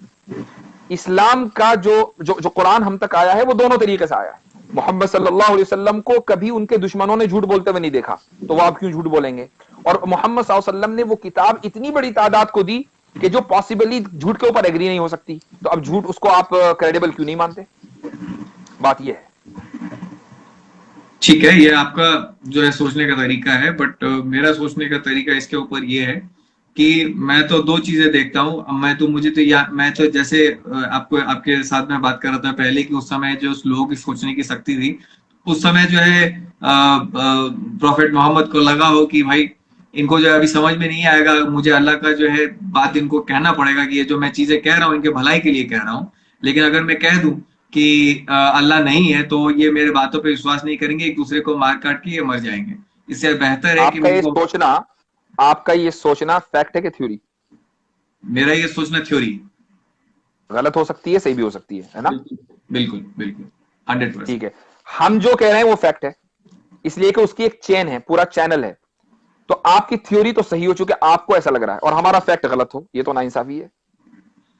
आप तो क्रेडिबिलिटी के बेसिस पे बात कर रहे हैं ना। आप तो जिब्राइल की जो पहली बात कर रहे हैं वो तो आप क्रेडिबिलिटी के बेसिस पे बात कर रहे हैं कि उसने जिसको पहली बार कहा और उसने फिर दूसरी बार जिसको कहा वो क्रेडिबल है, इसीलिए आप उसको सही मान रहे हैं। लेकिन तो अब आपको क्रेडिबल नहीं लग रहे हैं, वो झूठे लग रहे हैं ना। उसकी कोई तो दलील होगी ना। हमने ये कहा कि भाई मोहम्मद सल्लल्लाहु अलैहि वसल्लम ने कभी झूठ नहीं बोला, चूंकि उनके दुश्मनों की टेस्टिमनी उनके हक में है।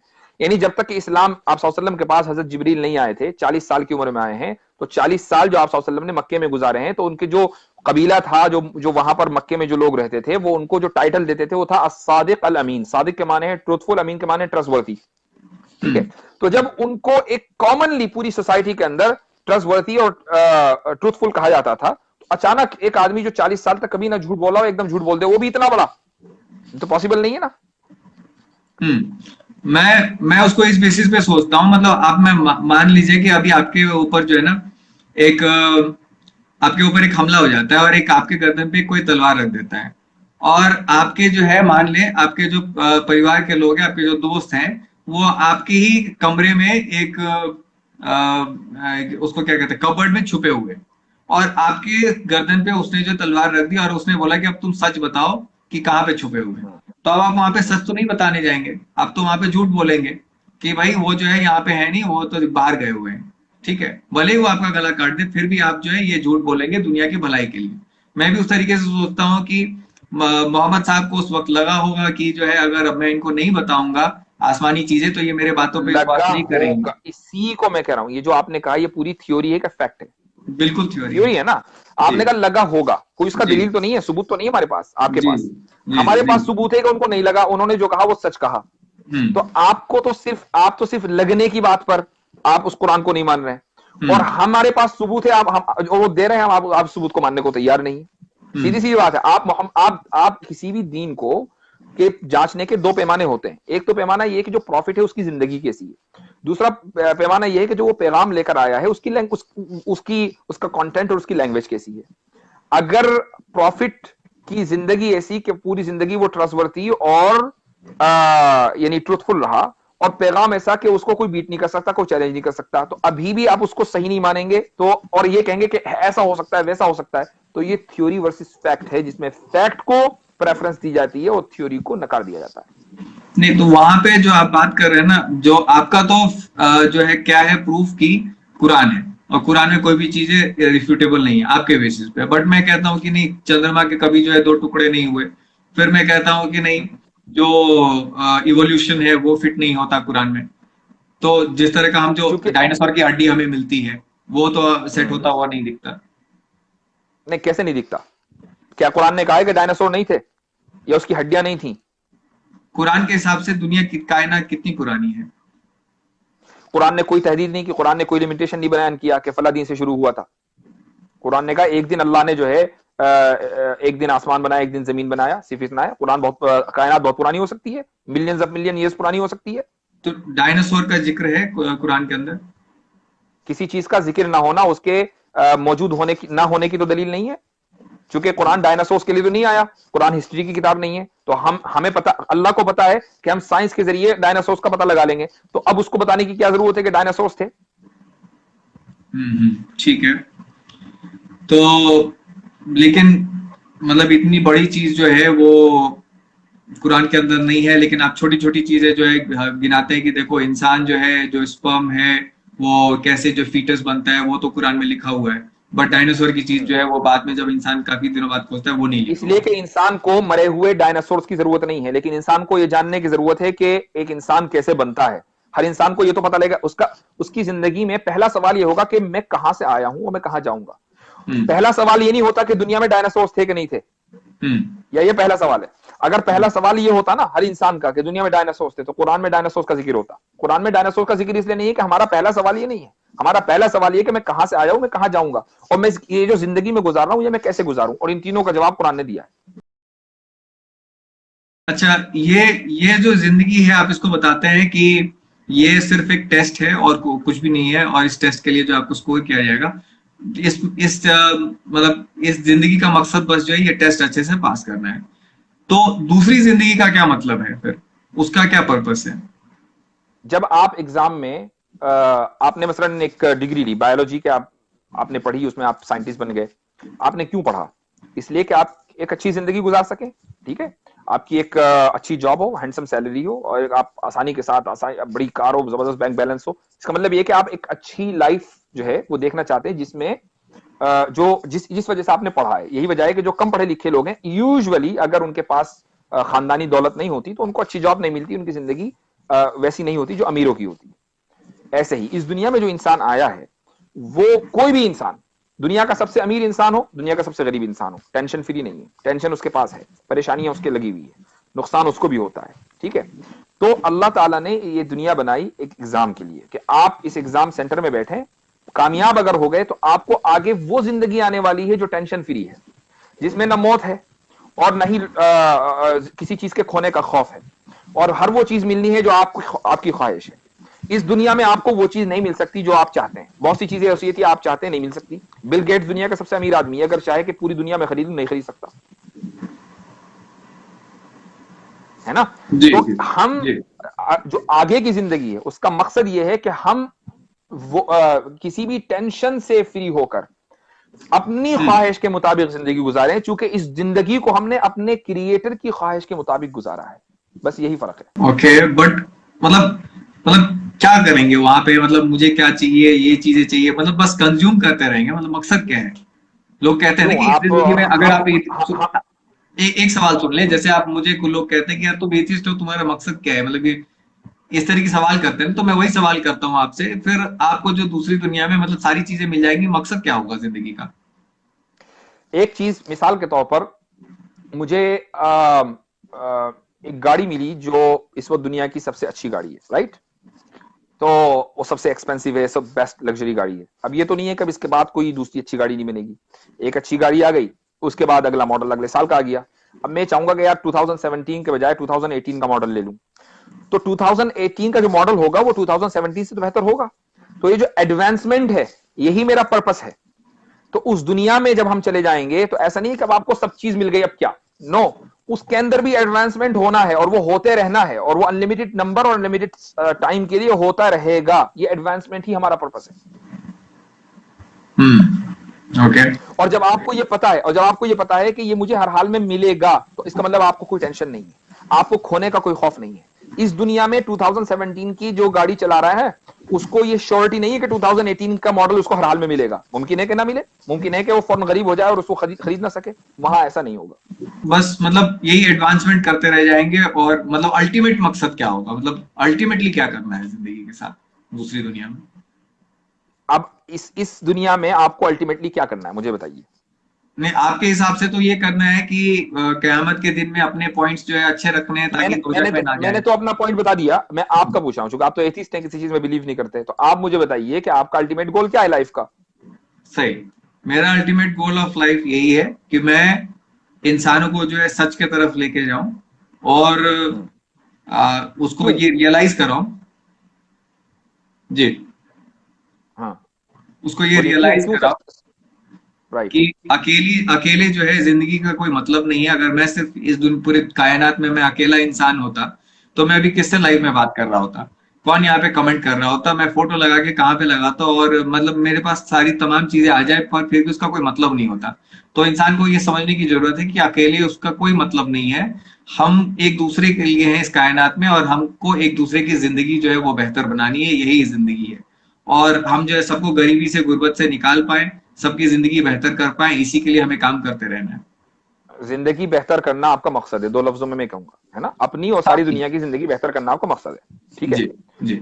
अब सबकी जिंदगी बेहतर हो गई, हम्म। आप मकसद में कामयाब हो गए। हम्म। अब आप पूछेंगे भाई अब मेरी जिंदगी का मकसद है, तो अब आपसे कोई ये कहेगा अब आप मर जाएं इसलिए कि आपकी जिंदगी का मकसद तो पूरा हो गया, हम्म।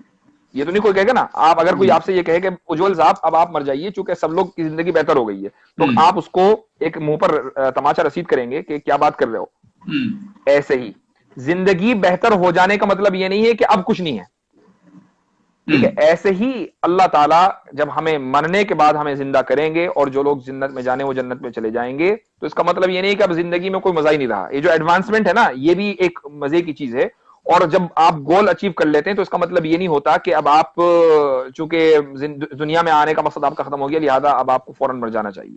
इसी तरीके से वहां पर भी है। इंपॉर्टेंट मेरा पॉइंट ये है कि आपके हिसाब से जो अल्लाह है वो इस दुनिया में कैसे आए फिर, अगर सब चीज को बनाने की जरूरत है?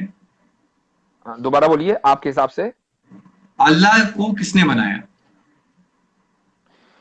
अल्लाह को किसी ने भी नहीं बनाया, ये क्या सवाल हुआ? कि क्रिएटर को अगर किसी दूसरे क्रिएटर ने बनाया हो तो उसको क्रिएटर को कहेंगे, वो खुद क्रिएशन है। तो वो खुद ब खुद आ गया? कहां से? वही मैं कह रहा हूं कि वो उसका एग्जिस्टेंस क्या है। हाँ, नहीं नहीं, मैंने पूछा आपसे, आपने कहा वो खुद ब खुद आ गया, कहां से?